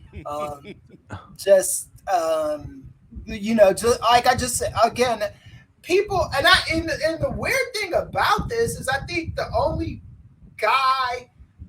brother on that roster, I didn't say sister, but only brother on that roster that I truly understand and get his motivation is Jay Lethal. I really don't understand. I love watching the Acclaim scissor me daddy ass. I love that stuff. It's hilarious, but it's not like it's, you know what I'm saying? It's a C story at best. You know what I'm saying? Like, I don't know what black wrestlers are in any A stories. And another question coming from the Q&A thread that Dr. Chris put up, man, is there's the announcement that Red Velvet is currently sidelined with an injury, and the baddies are looking for a replacement, which is very, very surprising. I was very shocked when I saw that. I was like, so it looks like we're going to have a new baddie joining Kiera Hogan, and is going to be a part of Jay Cargill and Stokely Hathaway. Like, I'm trying to figure out like the list of people who they could bring in to possibly be a baddie. Like, I think it's one that is actually kind of difficult to think off top, because there's so many different people that you could put in that position. All right, who asked this question? I want to make sure we give. Oh yeah, but yeah, you're right. Let me pull that up. But wait, go ahead and let me make sure I go ahead and pull it up. But go ahead, throw some suggestions out there, fellas. For me, like this. Here we go. Okay, I got it. This came from Phil Gerard on Twitter. Phil Gerard. Okay, we see you, Phil. At more films. Yeah, shout out to Phil. Thanks for that. For me, I feel like there's one person, and this is not an original idea because I've seen this person be tweeted about as an honorary baddie. 100. I would love it. 100. Andrew Thompson's gonna get me with that every time. But this is somebody who I think has been underutilized from day one, Andrew, in this company, and I would love to see what they could do with this group. And that's Sonny Kiss, man. Oh, Put Sonny Kiss in the mix and let Sonny Kiss cook. Hey, bro, I ain't even gonna lie to you. I would have preferred if it was Jade, Kiera, Red, and Sonny. Like them as a like total like four person group. I think that they could have done. I know Sonny even said this in an interview. Like she felt like that was like the best case scenario for her getting back on television. Like I legitimately feel like that was like for like not like no bullshit. I feel like that was like something that made sense and it would actually work. Like it's no forcing that. I think that would have been like a natural thing right there. And then you could sort of bridge the gap right there and sort of establish different feuds crossing divisions and shit like that. You know what I'm saying? Like that would have been like a real cool way to get Sonny on TV. You crossing different feuds amongst the divisions and stuff like that, getting different people involved, getting different factions involved. Like different factions got beef with Sonny, and then that ended up transitioning over to different. You know what I'm saying? It's like so many different ways to go about that. Like for real. I remember when I had wrote that article up for post, I was like, when I was reading over, I was like, damn, that's not like a bad idea at all. Like that actually works. Like so it's kind of like. I don't even know like what else to say among that. I mean, beyond that, it's like that was just like a really good idea from Sonny, and I'm surprised that it didn't pan out. I would say I'm not surprised it didn't pan out because this is a company that has not done. I don't want to go as far as to say not done right by Sonny because I don't know. Like I don't know all the workings backstage or whatever and how Sonny's been treated since they've been in the company. But I will say this is a company that has not done right by the character of Sonny Kiss in this television program. Like Sonny is talented, man, and you ain't done nothing with this person outside of that Cody Rhodes match. Like that's the last time I can think of when they actually tried to give Sonny some shine, and it's like, come on, man, y'all could be doing a whole lot better. Yeah, it's like I've seen people like call AEW out for like featuring Sonny on like the Pride commercials on TV, but like not. I mean, but I mean, also at the same time, I've seen Sonny be like, don't try to like, not at AEW specifically, but just saying like, don't try to put me on TV because it's June. You know what I'm saying? Because it's Pride Month or whatever like that. But like, this should be like a at any point throughout the year type thing. So like, it's like it is a two-sided coin to it. Right. Yeah. I want to be because one of the things that I don't like doing with people is turning them into victims if they themselves don't feel victimized. If he doesn't, but at the same time, it is something that you could easily notice. I'm not even talking about from a victimization. No, that's true. I'm just saying, that's true. Like what's this brother doing, or what's he not doing? Why is he not featured on TV a little bit more? You know what I'm saying? And it would just if we got some kind of explanation, it would make a little bit more sense. But right now, it's just not making any sense. And the only reason why it's not making any sense is because nothing's been explained to the viewing public. There you go. But Nate, brother Chris, I got one more story on the docket. Last story of the day. Last story of the day, and this is actually a really interesting one, man. And I know this was one that when we was on the Bushby and Thompson, the final episode, just wiped the tail on my eye.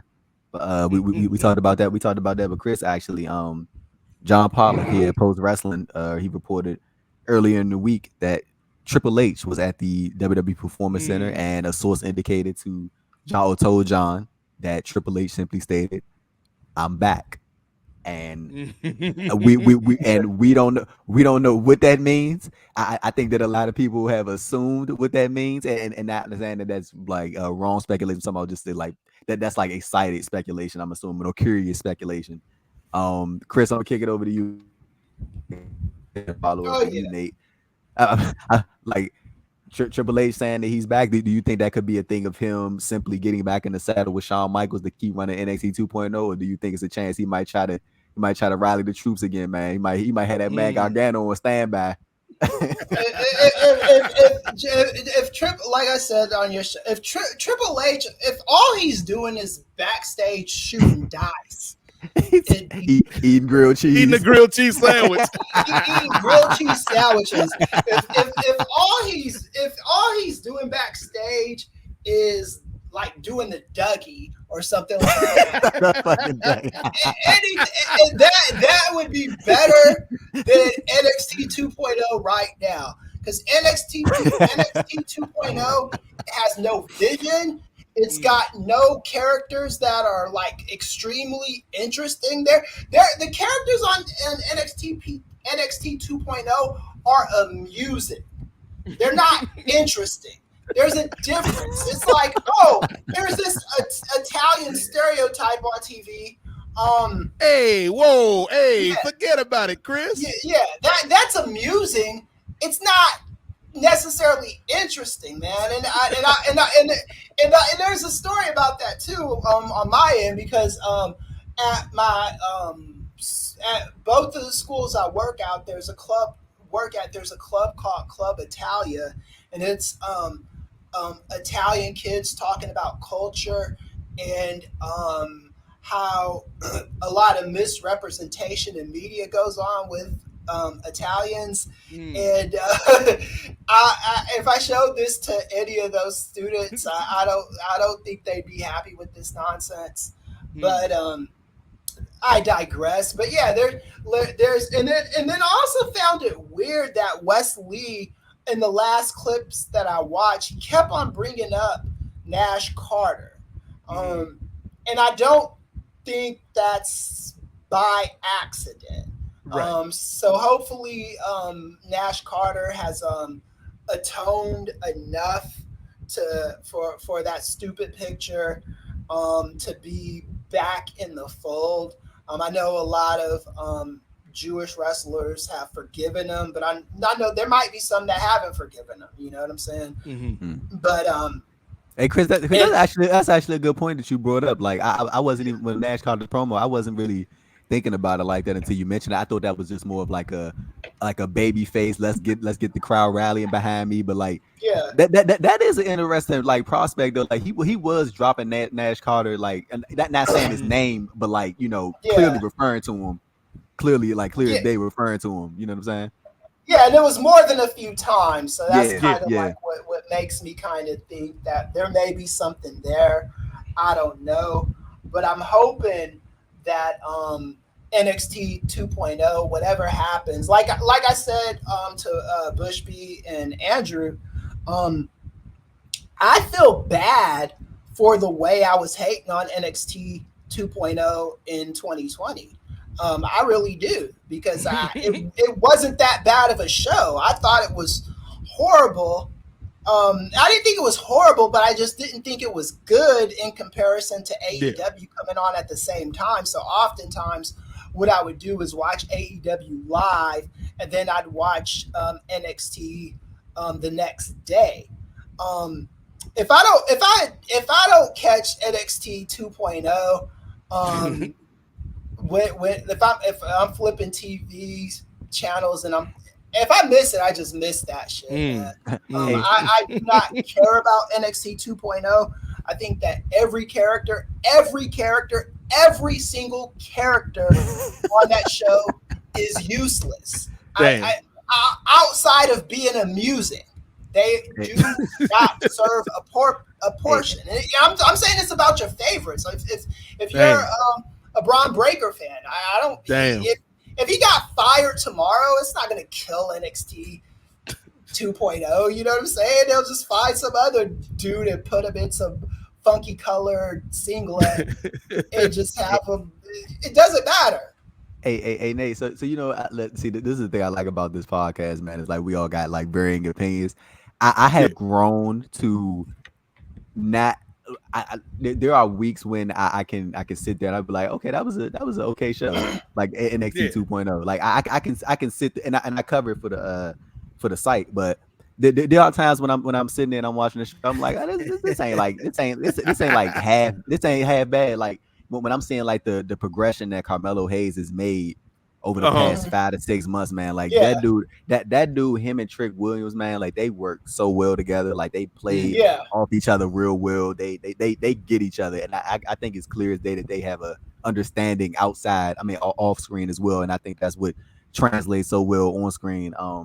When I'm looking at somebody like Roxanne Perez, I've been keeping up with Roxy, you know, for a while now. Like even when she was doing her stuff in Ring of Honor and even her stuff. You good, Chris? No, what I want to make very, very clear, there's good and dare I say great talent in NXT 2.0. They had some great matches in there too. There's some bangers in there. Yeah, great matches in there too, but that has nothing to do with the people that run that show. It's just you got talented people there. You know what I'm saying? It is what it is. You're gonna have good matches on the show like NXT 2.0. You're gonna have a lot of bad matches on NXT 2.0 because there's a lot of people on that show that aren't ready for the primetime lights. I've said this 1,000 times. I would have no problem with NXT 2.0 if it wasn't coming on USA in primetime hours. If NXT 2.0 was a show that I had to find on streaming and like watching this, Peacock, something like that, and watching these unpolished workers on that show, I'd be fine with it because it's like, okay, you're not exposing these people to the world so we could all see their very apparent weaknesses, right? And that's kind of like where I'm at with NXT 2.0. So I think Triple H being back there, because one thing that Triple H did with every single wrestler on that show, except CJ Parker for some reason, he gave them damn, why CJ kept it straight? The Juice Robinson slander. Wow. Yeah. Oh no, I love Juice Robinson now, but on NXT he wasn't doing anything. But everybody else, though, I mean, for every Ealy twins, Ealy brothers, and I Juice forgot Robinson, about them. Oh, the Exactly. Ealy brothers. Oh my goodness. Yeah, but for every person like that, there's like a Keith Lee, Swerve, all of him, Finn Balor. There's so many guys that did well when Triple H was running that show.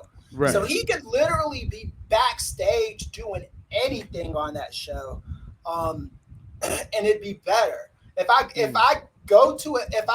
ever get invited to an NXT 2.0 scrum, I would apologize to Triple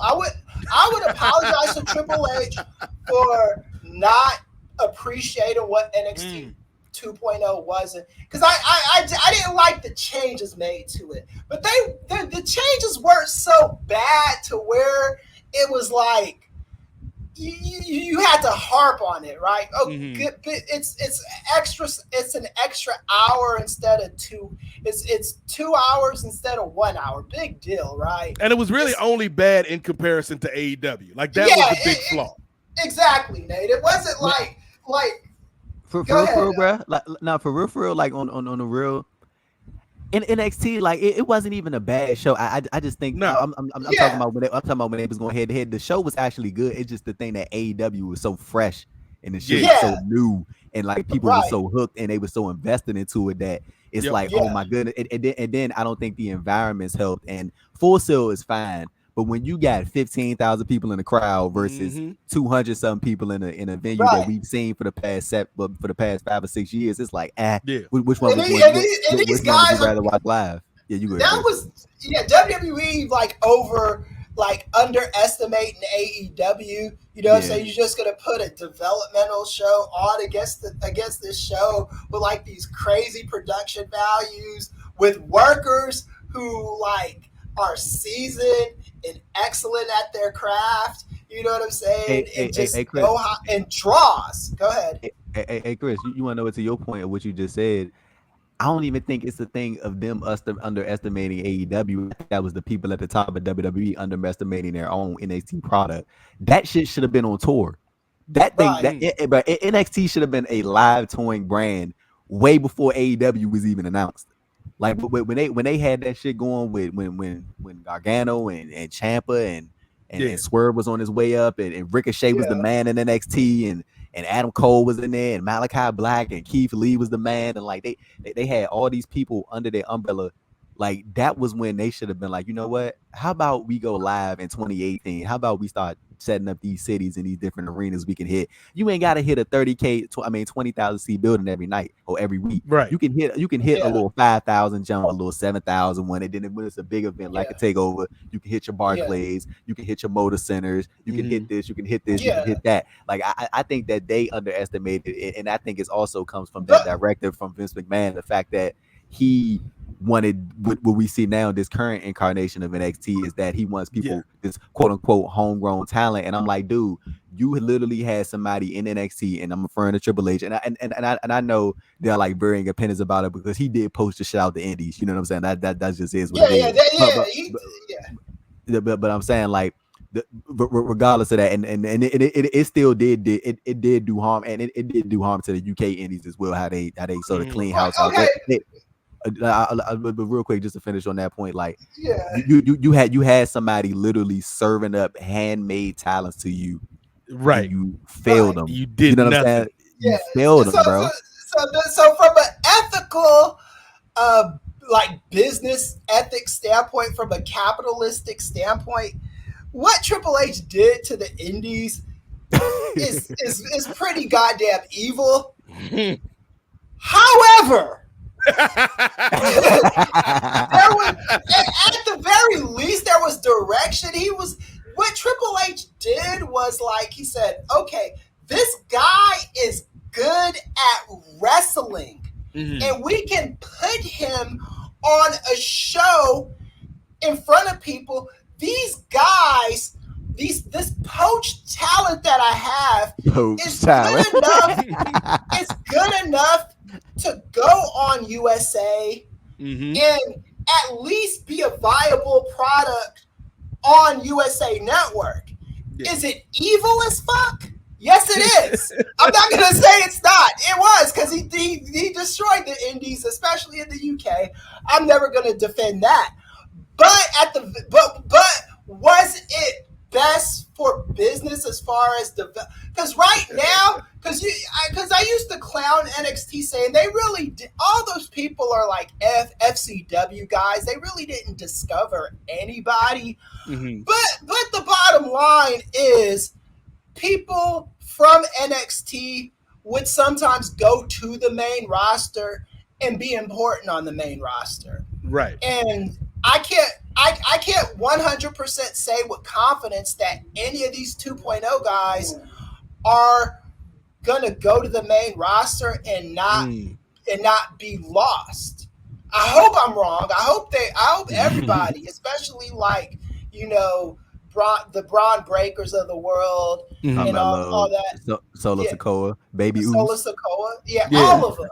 I want them all to be good on the main roster, but I don't see the direction is lost on me with NXT 2.0. You wanna know who getting that push? Nikita Lyons with her January 6th song that she put out on Twitter. Oh, Jesus Christ, man. Oh, yes. By that one ignorant Negro. What's that dude's name? We ain't even gonna put his name out there. Yeah, because I've always hated that guy, man. He's always been a dumbass, but yeah, the less said about him, the better. But yeah, you just gonna share this dude's crap. You just be working out with this.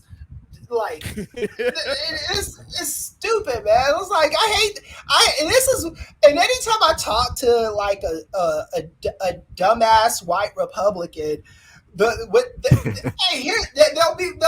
say something, especially me being in political science. They'll say something to me like, "Hey, there's this one black guy that you need to listen. I really think you should check out because he just says the most awesome stuff." And then you press play, and it's like someone like Kalia Noir or fucking the Hodge twins, or Diamond and Silk. It's like, what are you trying to like? Is this where you are getting your cues on black culture from? These people, right? Herschel Walker. Herschel Walker. It'll be like, oh, Herschel Walker. It'll be like, damn, Hirsch. Yeah, it'll be like the worst possible. Hey, bro, time out. Herschel Walker giving opinions is like the funniest shit ever, bro. Herschel Walker, man. Herschel Walker hurt me to the heart, man. As a football fan, Herschel used to be that dude back in the day, and that's like, he wasn't. Man. I never thought Herschel Walker was great, but I thought he was a serviceable football player. I don't think he ever really got he called his ass a serviceable football. He was serviceable. Wow. He wasn't great, but he was good. You know what I'm saying? He was like somebody that you could rely on to help a team out. You know what I'm saying? Damn, Kris taking everybody out this week. And then also with and Herschel Walker also this month. We're going on a tangent, but I have to bring this up. He was like giving black fathers advice, and then he had like a bunch of kids. You can't make this shit up. He had like a bunch of kids come out the woodwork saying, "Yeah, this dude is my daddy," and I don't know where the hell he's been. Like, dude, seriously, my dude. Like, you expect Atlanta, a city that I love, yes, in a state that I have A-Town down. If anybody's ever lived in Atlanta, you know what I'm talking about. Atlanta is one of the greatest American cities on the planet. There's no denying that. But it's in one of the worst states in the country. The greatest city. The state is getting better. Hopefully, we get some good elected officials there and it becomes better. But yeah, I love Atlanta. I mess with Augusta. I mess with Savannah. You know what I'm saying? You mess with Cobb County because of your boy Ray Traylor? Oh yeah. Well, Cobb County is a lot blacker than it used to be too, right? Like Cobb County wasn't a place that I necessarily liked in the 80s. I love Cobb County. I love Cobb County now. I mess with Cobb County. Hey, bro, I love this podcast, dog. Oh my god, y'all are fucking hilarious, man. Hey, but Nate, I know we approaching the 2-hour mark and we got to wrap up, but I think it's only fair that we let Kris close the show because I know he wanted to speak about Linda McMahon. Yeah. Well, real quick, because I was just about to pivot to that, Andrew. So before because we do want to wrap up with a little bit more of a heavy topic this month, but.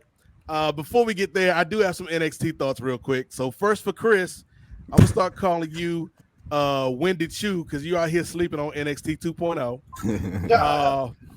Andrew, I feel like you are now like walking in my shoes, nephew, because the way you probably looking at NXT 2.0, having to cover it every week, is how I used to look at Impact back in the day, watching the damn shows every week. Like you trying to find the goodness, the positive, the positives, right? Let me tell you about this brother Nate. With NXT with Impact. Nate was always finding the silver lining in Impact, and I couldn't see it. Hogan was on TV for 2 minutes this week. And then what happened with Nate? I think this is where I could pinpoint the more critical eye with Impact is when you and Man started doing that show together, and you actually had to watch NXT or Impact, and like because you forced me to do that with Walking Tall. Like I used to love Walking Tall, and then hold up, Kris, hold up. I forced you. If I remember correctly, much like Andrew Thompson with Planet 52, you volunteered to be on that episode. I did. No, I did. Yeah, that's correct framing. But like when I'm watching this now, I'm like, The Rock is an asshole in this movie. He is the bad guy, man. He is not the good guy at all. This dude is going to town. He instead of just like telling the manager, yo, this guy's got some loaded dice. He's like just trying to beat everybody's ass. You know what I'm saying? Hey, Those, Nate. Hey, Nate. When you timestamp this part of the show, please put it Rocky Maivia picture show reflection. yeah. Because that was Kris got thoughts still on Walking Chris- Tall Chris- and how The Chris Rock got destroyed this thoughts. community. But yeah, he went there, started shit with everybody, and then but that was kind of like the Impact stuff, right? I didn't like once Nate started watching it critically, the praise wasn't as heavy as it used to be. Not saying that he hated it, but he was more like, wait, this is problematic, you know?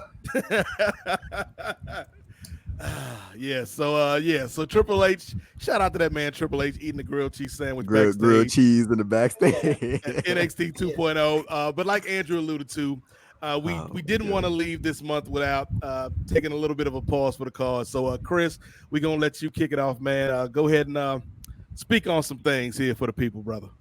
Okay, so I did want to talk about the culture of WWE, which is kind of like the next article I'm doing on WrestleNomics is kind of I wrote like three or four completely different articles, and I'm still trying to turn them into one article because this is a deep like the culture in WWE is so messed up. And Linda McMahon, I'm just going to read a few of these tweets from her back in 2018 2012. 2012. Okay. So this is when she was running for Congress in Connecticut. I don't know the district, so forgive me. Chris Murphy is lying again. Linda is a proud pro-choice woman. October 11th, 2012. Linda, I'm a pro-choice candidate and have always been a pro-choice candidate. Again, this is October 11th, 2012. And then Linda is a pro-choice woman October 7th in 2012. These are quotes from Linda McMahon. She was pro-choice. She was pro-gay marriage in 2012. Then Donald Trump runs for president. He brings out the crazies, the MAGAs. What Trump didn't, Trump isn't the reason why MAGAs exist. What he did was give them a green light for them. He made them feel comfortable, bro. And comfort. And comfort. Yeah, they're no longer fringe members of society. He spoke to America. These are mainstream people in the Republican Party. Yep. So, and then this was yesterday or whatever day this was. Today is a historic day. After decades of fighting for innocent lives, the Supreme Court has overturned Roe v. Wade. Now decision of abortion will be returned to the states. But wait, it gets better. Where our pro-life fight continues. So she's not just happy with this being a state-to-state issue. She wants this to be a national thing. You know what I'm saying? She wants abortion outlawed completely. Linda McMahon is nobody's victim. Linda McMahon is nobody's friend. Linda McMahon is duplicitous, just like Kane. She is not a good person. She's a liar, as proven by these tweets, because nobody has that kind of life-affirming change at her old ass age or whatever. This late in life, you know what I'm saying? You don't just magically go from pro-choice to pro-life unless you are doing this for political expedience, right? So that's kind of her problem.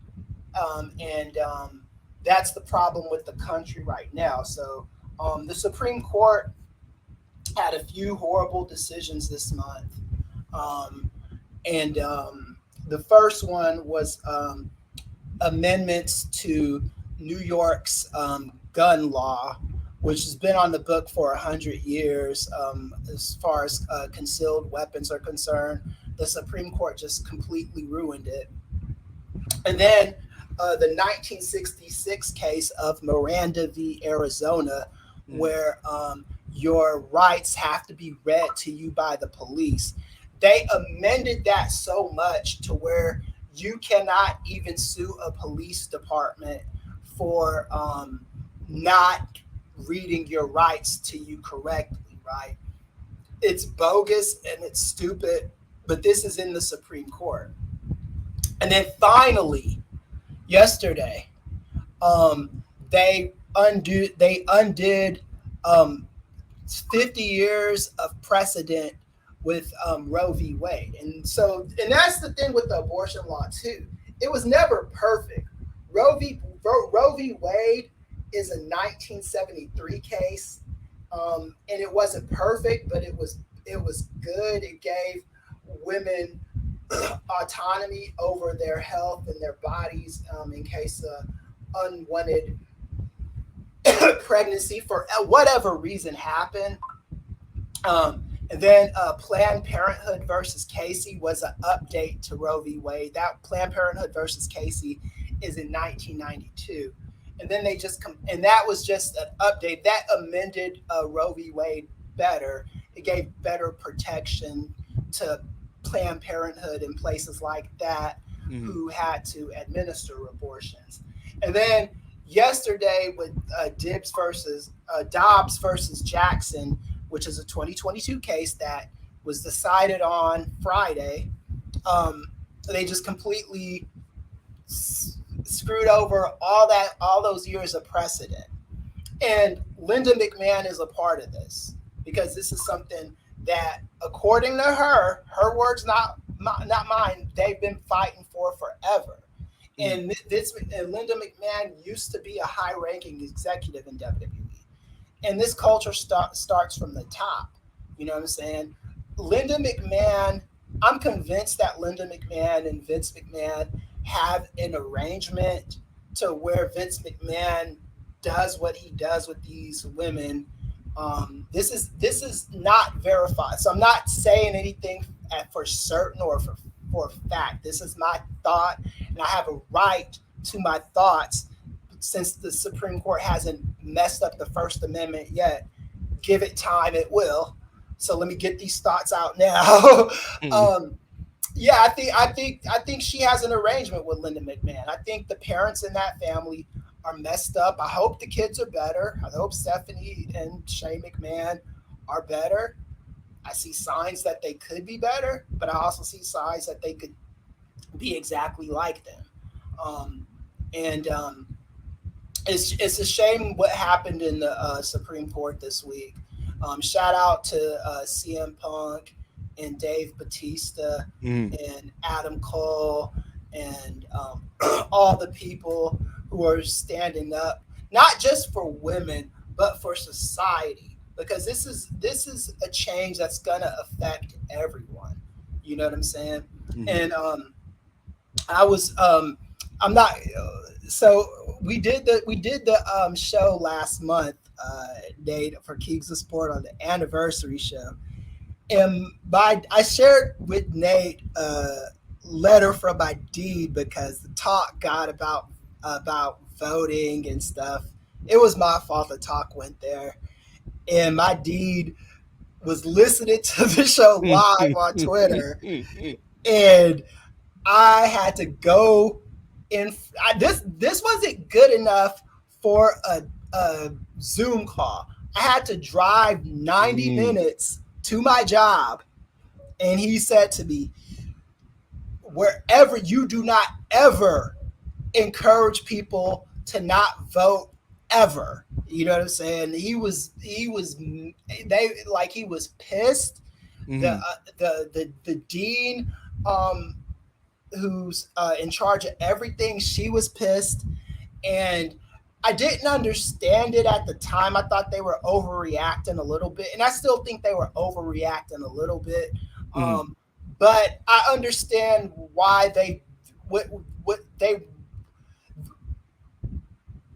Politics is not a great game. It ain't. There's a trickle down effect and there's a trickle up effect. The federal government matters and the local government matters. It starts at the local government because the local government is, these are people that represent us at the local level. And a lot of times these are people that will go to Washington, D.C. and speak for us, even if it's like a mayor of a one-horse town. You know what I'm saying? That person is going to have more access to D.C. than us. We are a representative democracy in the United States of America. We are not a total democracy. We are a democratic republic, a representative democracy where things like this can happen. So when you vote for these people, you got to vote for governors, school board members, all these, and you also got to vote for people in DC. Because don't think for 1 second that that this fight ever ends. It never ends. I don't like the way Joe Biden lied to people and said that he was going to, fulfill a lot of promises that he wasn't able to fill. The first one is the George Floyd Policing Act. He wasn't able to do that, and he told people he was going to do that. I think me and Nate are at the age where we understand the bullshit that comes along with politics. So our feelings weren't that hurt by Joe Biden not doing what he said he was going to do. We knew from the beginning, I think I'm speaking for you, Nate, correct me if I'm wrong, but we knew Joe Biden's job, because we talked about this on our other show. His job was to stop the bleeding. Yes. He was never going to be a transformational president. And he actually ended up being a little bit more transformational than I thought, but there were just certain things he was never going to be able to do with, he might have, and you can make the argument, he might have genuinely thought with Cinema and Mansion that he was going to be able to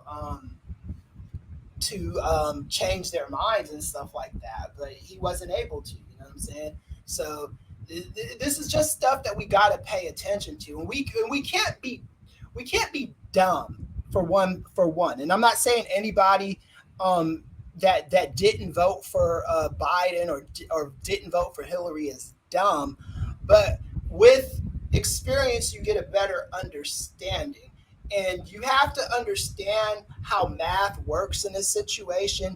You have to understand that the rules are not fair. The system is not fair. I've never said that. Not once.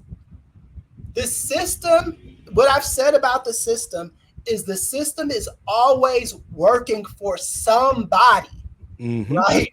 If it ain't working for us, it's working for somebody else. The system can never not work for somebody. That's it. You can't have what it's a seesaw thing.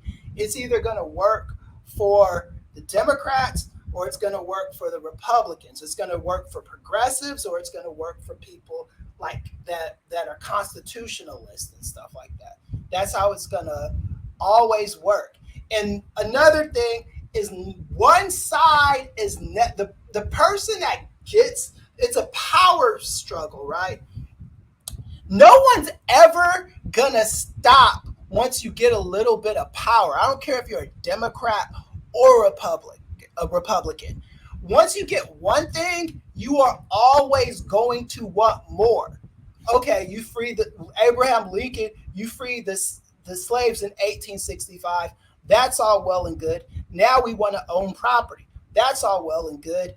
We're tired of being segregated. Now we got to do Brown v. Board. And it just keeps moving like that. The fight never ends. It's never going to end.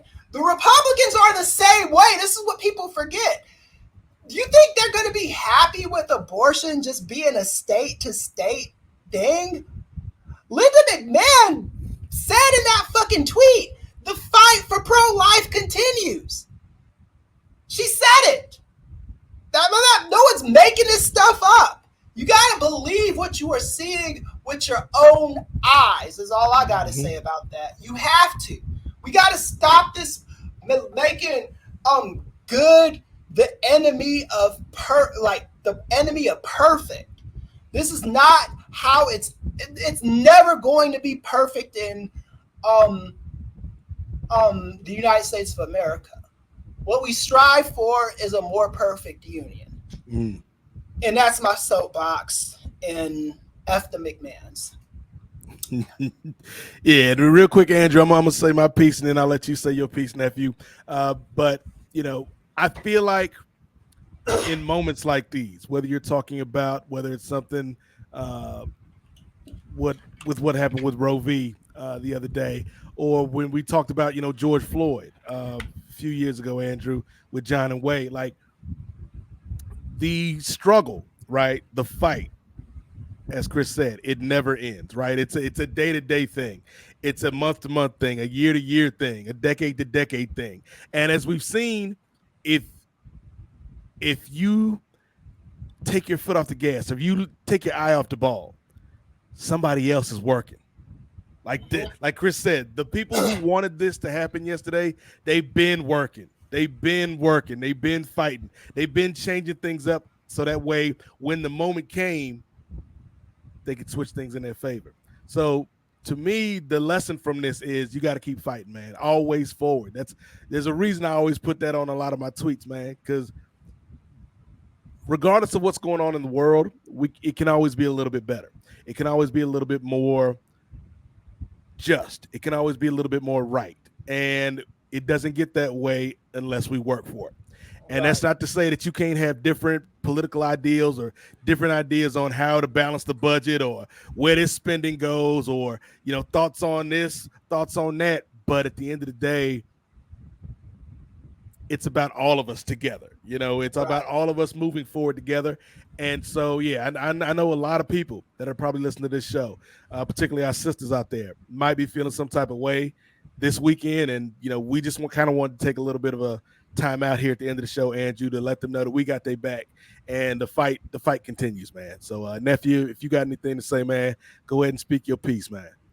No, I think both of y'all like really put that really well, and I really enjoyed what both of y'all had to say. I think I'll just add on to it, man. Like something very simple, man. I don't think it's right for anyone to have any sort of ruling over any woman's body, and even when I'm seeing like some of the conversations about it, I don't even think it has to be something trauma related in terms of somebody, in terms of a woman getting pregnant in order for them want to get an abortion. It can just be someone just wanting to have fun, and then next thing you know, they end up having a child, and if they want to get an abortion, that should be their choice. You know what I'm saying? I think shit is like literally that simple and that plain, cut and dry. I don't think it shouldn't have to be something trauma related in order to somebody you know wanting to do that. Like that's just some bullshit. And I even like as y'all were talking, I was like looking through Twitter a little bit, and I had saw it was some type of press conference or some type of rally or something like that, and it was a Republican congresswoman. Her name is Mary Miller, and she said, "I want to thank." She was speaking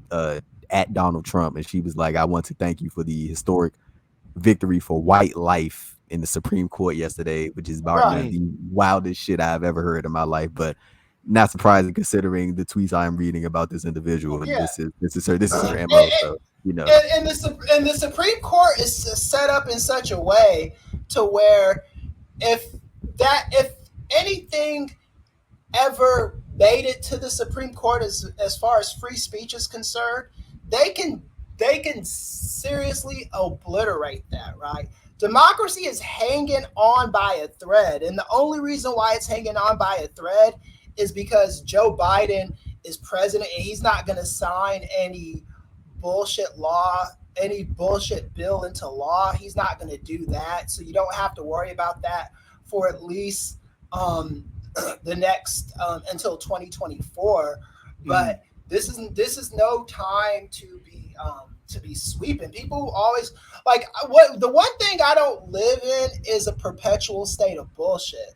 I live with facts. When I told Nate, when I was confident that Joe Biden was going to win in 2020, it wasn't coming from a place of optimism or anything like that. It came from the right people who did enough research, who did enough number crunching. The people like Rachel Bidicoffer, people like Alan Lichtman, who I read up on, the greatest pollsters in this space, that told me I could rest assured. I still didn't rest assured, but I just like, but when I saw the way election night was playing out, I told everybody, I was like, Biden is winning this thing, because I just saw where the votes were going, and the votes that were left over coming through, I saw where it was going.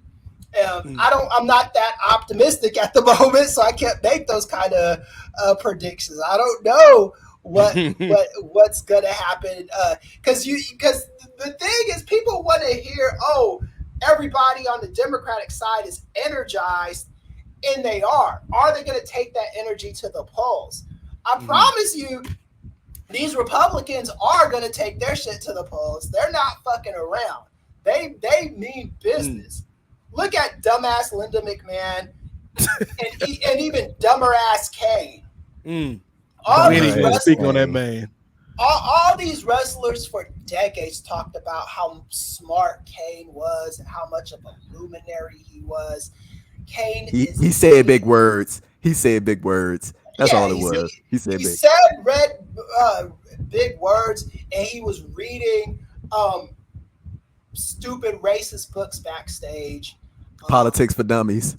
Yeah. Hey, Chris and Nate, did y'all see Jackson Riker try to call out Becky Lynch recently? Yeah. And Becky Lynch ate his lunch because he was dumbass. See, this is the problem.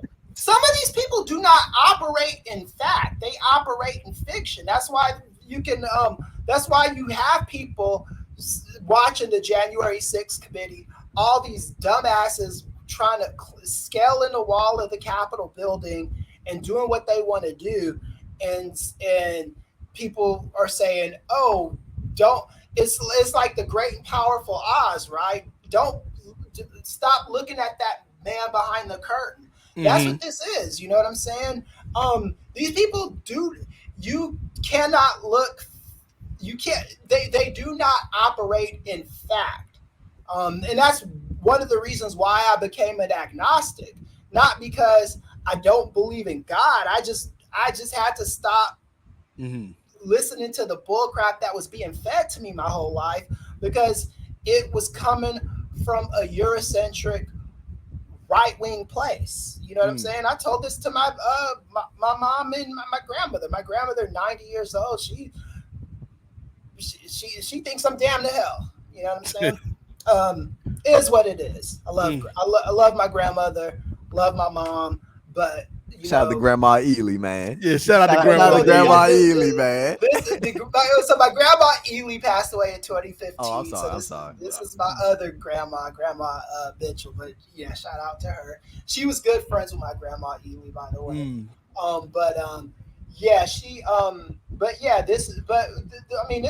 These Republicans are playing for keeps. You know what I'm saying? That's why it ain't a damn game. It ain't no game. That's why it's important for a man like Vince McMahon to kind of be brought down a few pegs. You know what I'm saying? Because he's a part of that system, whether you realize it or not. You know what I'm saying? These people are a part of that. You know what I'm saying? And wrestlers deserve better than this, even if they don't think that. Even someone, a dumbass like Jackson Riker, I think, you know what I'm saying? I don't want to see him, maybe now I don't care if he gets fired or is if I see him standing on the corner eating a can of pork and beans or whatever. Damn. Maybe now I don't care. But there was a time before he started opening his mouth where I wouldn't want to see that. And even now, I don't get pleasure by seeing people suffer. That's what the Republicans do. I don't do that. Yeah. And to that point, because I do know, like, we could be here all night, but we do want to wrap things up this week. The last thing I'll say on this before we go around the horn with the plugs and whatnot is, I just want people to think this week, man. Like, if you're listening to this show right now and you might have a different opinion than me and Chris and Andrew right now, let me tell you a little story real quick about me, because Chris mentioned religion right there. And I would say up until like maybe my early 20s, mid-20s, Andrew, like I was actually pro-life until you start to actually get down deep and see what these people that say they pro-life are not all, because you can never make generalities, but some of these people that say they're pro-life are actually for. Like, when you say you're pro-life, is it just about abortion? or are you anti-death penalty? Are you in favor of gun control? Are you in favor of better education for kids? Are you in favor for better financial assistance for families out there? Like, if you pro-life, you got to be pro-life all the way. Right. You can't just be, oh, I don't like abortion. And so the big thing is, man, like if it doesn't affect you, mind your business, man. Like you know what I'm saying, Andrew? Like, I feel like so many times people try to dictate how other people should live their lives, whether you're talking about abortion, whether you're talking about black and brown folks, whether you're talking about the LGBTQ community. If it doesn't affect you, why you got your nose stuck in somebody else's business? Hey Nate, let me tell you, bro. Like, even since I was a teenager, dog. Like, I never understood that hatred people be having towards gay people or anybody from the LGBT community. And when I was a teenager, bro, like let me not sit here and bluff act like I was like this progressive ass individual. I was just selfish as shit, bro. So like, if it ain't concern me, I ain't give a shit. Like, I'm gonna be real with you, bro. It wasn't like I was like this like progressive 15, 16-year-old. Like, bro, if it ain't had nothing to do with me, bro, like I did not care, dog. Like it that like, and whatever people said about it or felt about it, it was just a thing to me. It was like, okay, bro, I don't give a shit. But like when you start learning, bro, and seeing what people go through, and like seeing like the hate and vitriol they get just for like existing, it's like, dog, what the fuck are we mad about? Like what is there to be upset about? What is there to be angry about? You know what I'm saying? I'm talking about specifically referring to the LGBTQ community, bro. So like and whenever I see people like on that like extra homophobic shit, I'm like, bro, like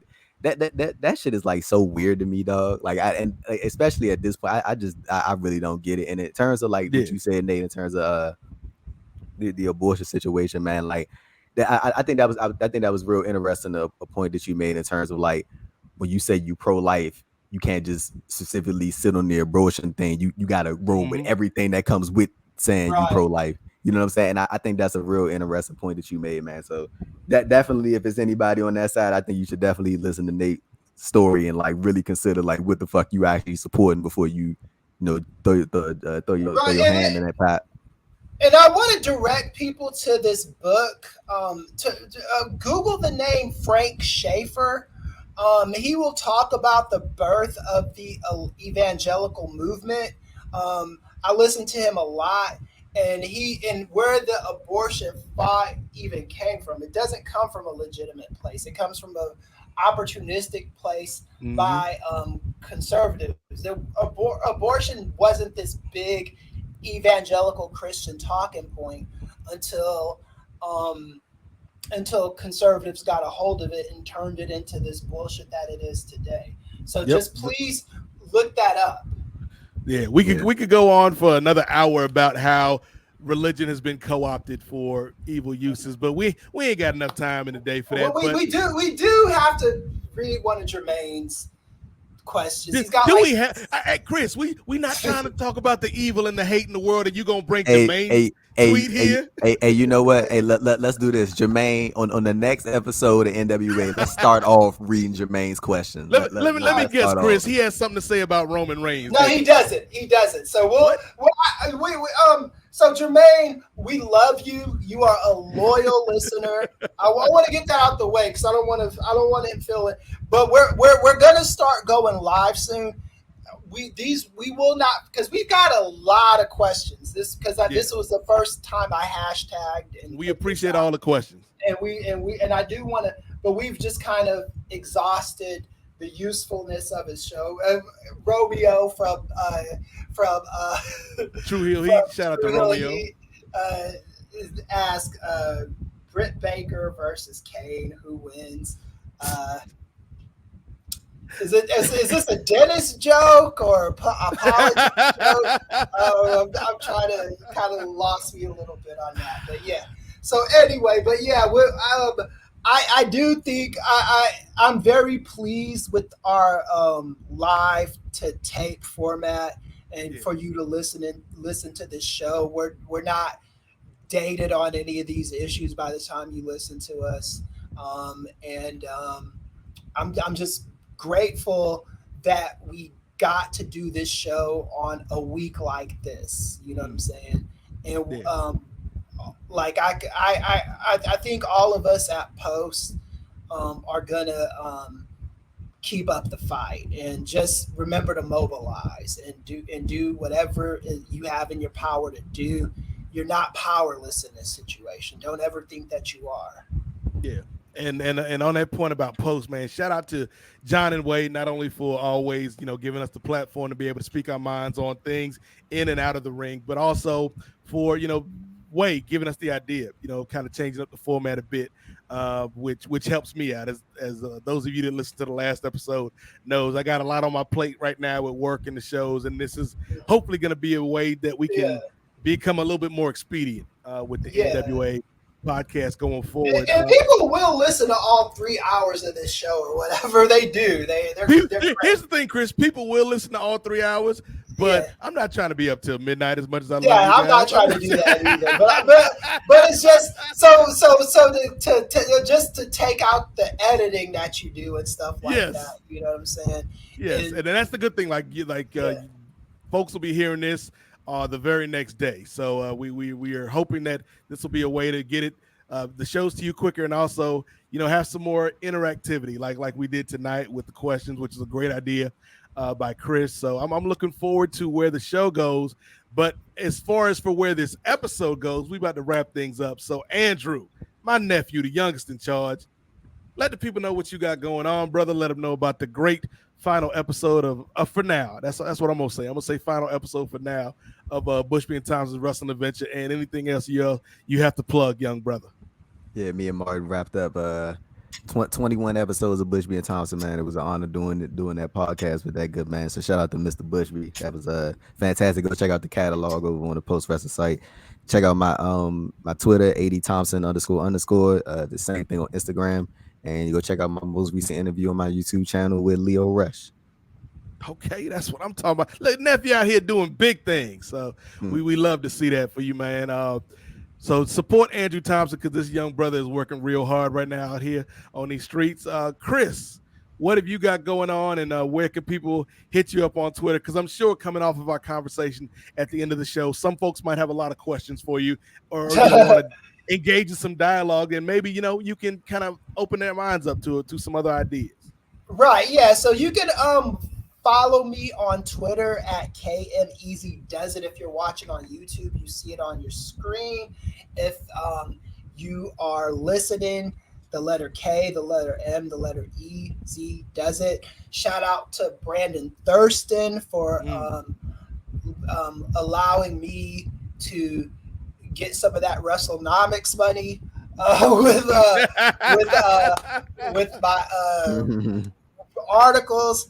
And I have to shout him out real quick, because I was looking for somewhere to write articles, and I was like, okay, I was thinking about Post. I was thinking about other places, but I thought Brandon Thurston and those great writers at WrestleNomics talk about the number side of things. I talk about the business psychology that goes into some of these thought processes, right? Mm-hmm. So the first article, it wasn't easy to write, but it was coming from an easier place for me to write, because I was MJF leaving no show at the meet and greet with AEW. Sasha Banks and Naomi walking out, giving Vince the finger, so to speak, the proverbial finger, and leaving. Power dynamics in wrestling are shifting, you know what I'm saying? And as more wrestlers start to recognize their power, these aren't the last people that are going to do things like that. And I was able to explore that with Brandon Thurston. He's a great editor. I look forward to the next article. Please give me feedback, whether you love it or hate it. I appreciate all of it. As long as you're not talking about my mama or my grandma or what any of my boys or anything like that, my girlfriend, I'm cool. If you legitimately don't like something that I do or say, please let me know, man. I'm open to reason and listening to people. I'm not. Fuck you. I'm playing.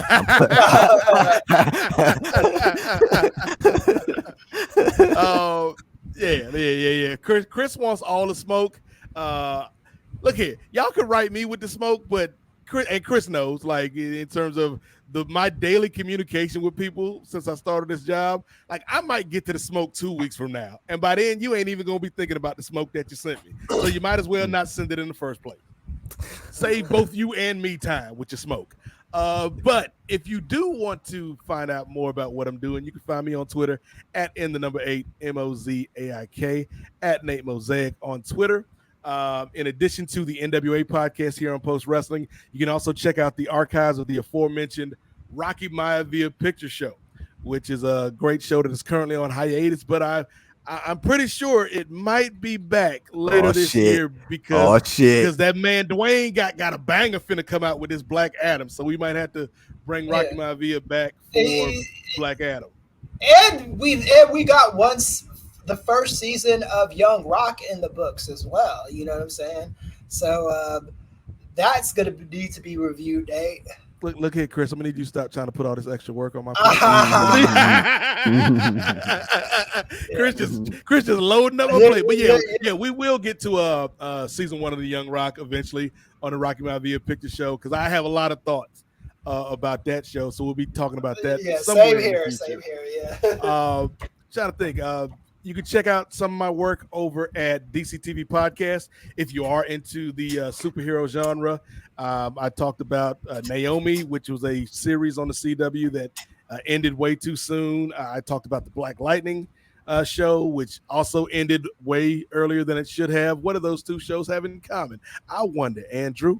But I'm also on a lot of the different shows on the DCTV Podcast Network. So if you like superheroes and superhero TV shows and movies, you can check me out there. I'm on the Main Event over at Place to Be Nation. Of course, I got the Kings of Sport podcast, which has a Patreon, patreon.com/Kings of Sport. $5 gets you in the door. Episode 300 is already up in video form. The audio form should be out sometime between now and August. So I'm giving myself a little bit of runway on that. But yeah, for everything else, man, just check me out on Twitter at N8 MOZAIK. And with that, that's going to do it for this month's edition of the NWA Podcast. We appreciate everybody for listening. We appreciate y'all for coming through and checking out the dialogue, checking out the conversation. Even on a week like this where the conversation can get a little heavy, but life can get a little heavy at times, and we're not going to ignore what's going on in the real world. We also want to send a shout out to that brother Rich Fann, who was so gracious to give us some time tonight to chat about these stories. And hopefully Rich is out there having a good time in Chicago, fully clothed. And hope you got some pants on or something, Rich, out there, because it's cold in Chicago, man, even in the summertime. But shout out again to N.W.A. Shout out to Righteous Reg, friend of the program. You can check out Righteous Reg's work with PWI as well as with. Is this GoFundMe still up? I don't know. I am not sure for his car, but yeah. But yeah, shout out to the. Somebody coming for you, Chris. It's Omos. It's Omos. I think it's the McMahons. It's either Vince or Omos that called them boys on. Omos jacked the cop car. He coming to get Chris ass. Omos said, "Look, just because you didn't have some good conversation for the last 30 minutes, don't think I'm through with you, Chris." Oh yeah, look, I'm expecting it, man. But yeah, bro. Shout out to everybody that is watching or is listening to this show. I think that's it. I think that we just shout out Reg, we just shout out N.W.A. Shout out to everybody that gave us feedback this week, and we're gonna keep that thing going. Also, shout out to Kelsey and Presley from StreamYard Support. And those of you that do shows on StreamYard, that is a very niche joke that only those who do StreamYard shows will get, but that's the kind of comedy you get. That's the kind of comedy you get at 12:05 in the morning, Andrew Thompson. We're going to wrap up. Thank y'all for listening, man. Y'all be safe. Y'all be good to each other. Keep the fight going. And remember, the revolution may not be televised, but it damn sure will be podcasted. See y'all next month.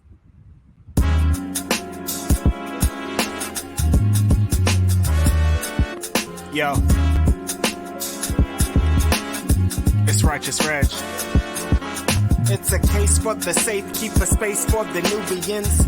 Unfiltered, off kilter, the professor, the Godfather, post wrestling, the NWA, not keep guessing, The views and expressions, you know the rest, it's pod excellence, get the message. Advocates for Nubian wrestling, you're listening to the best again. Black wrestling in the ring we invested in.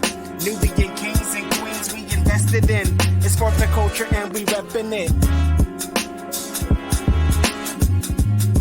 It's for the culture and we reppin' it.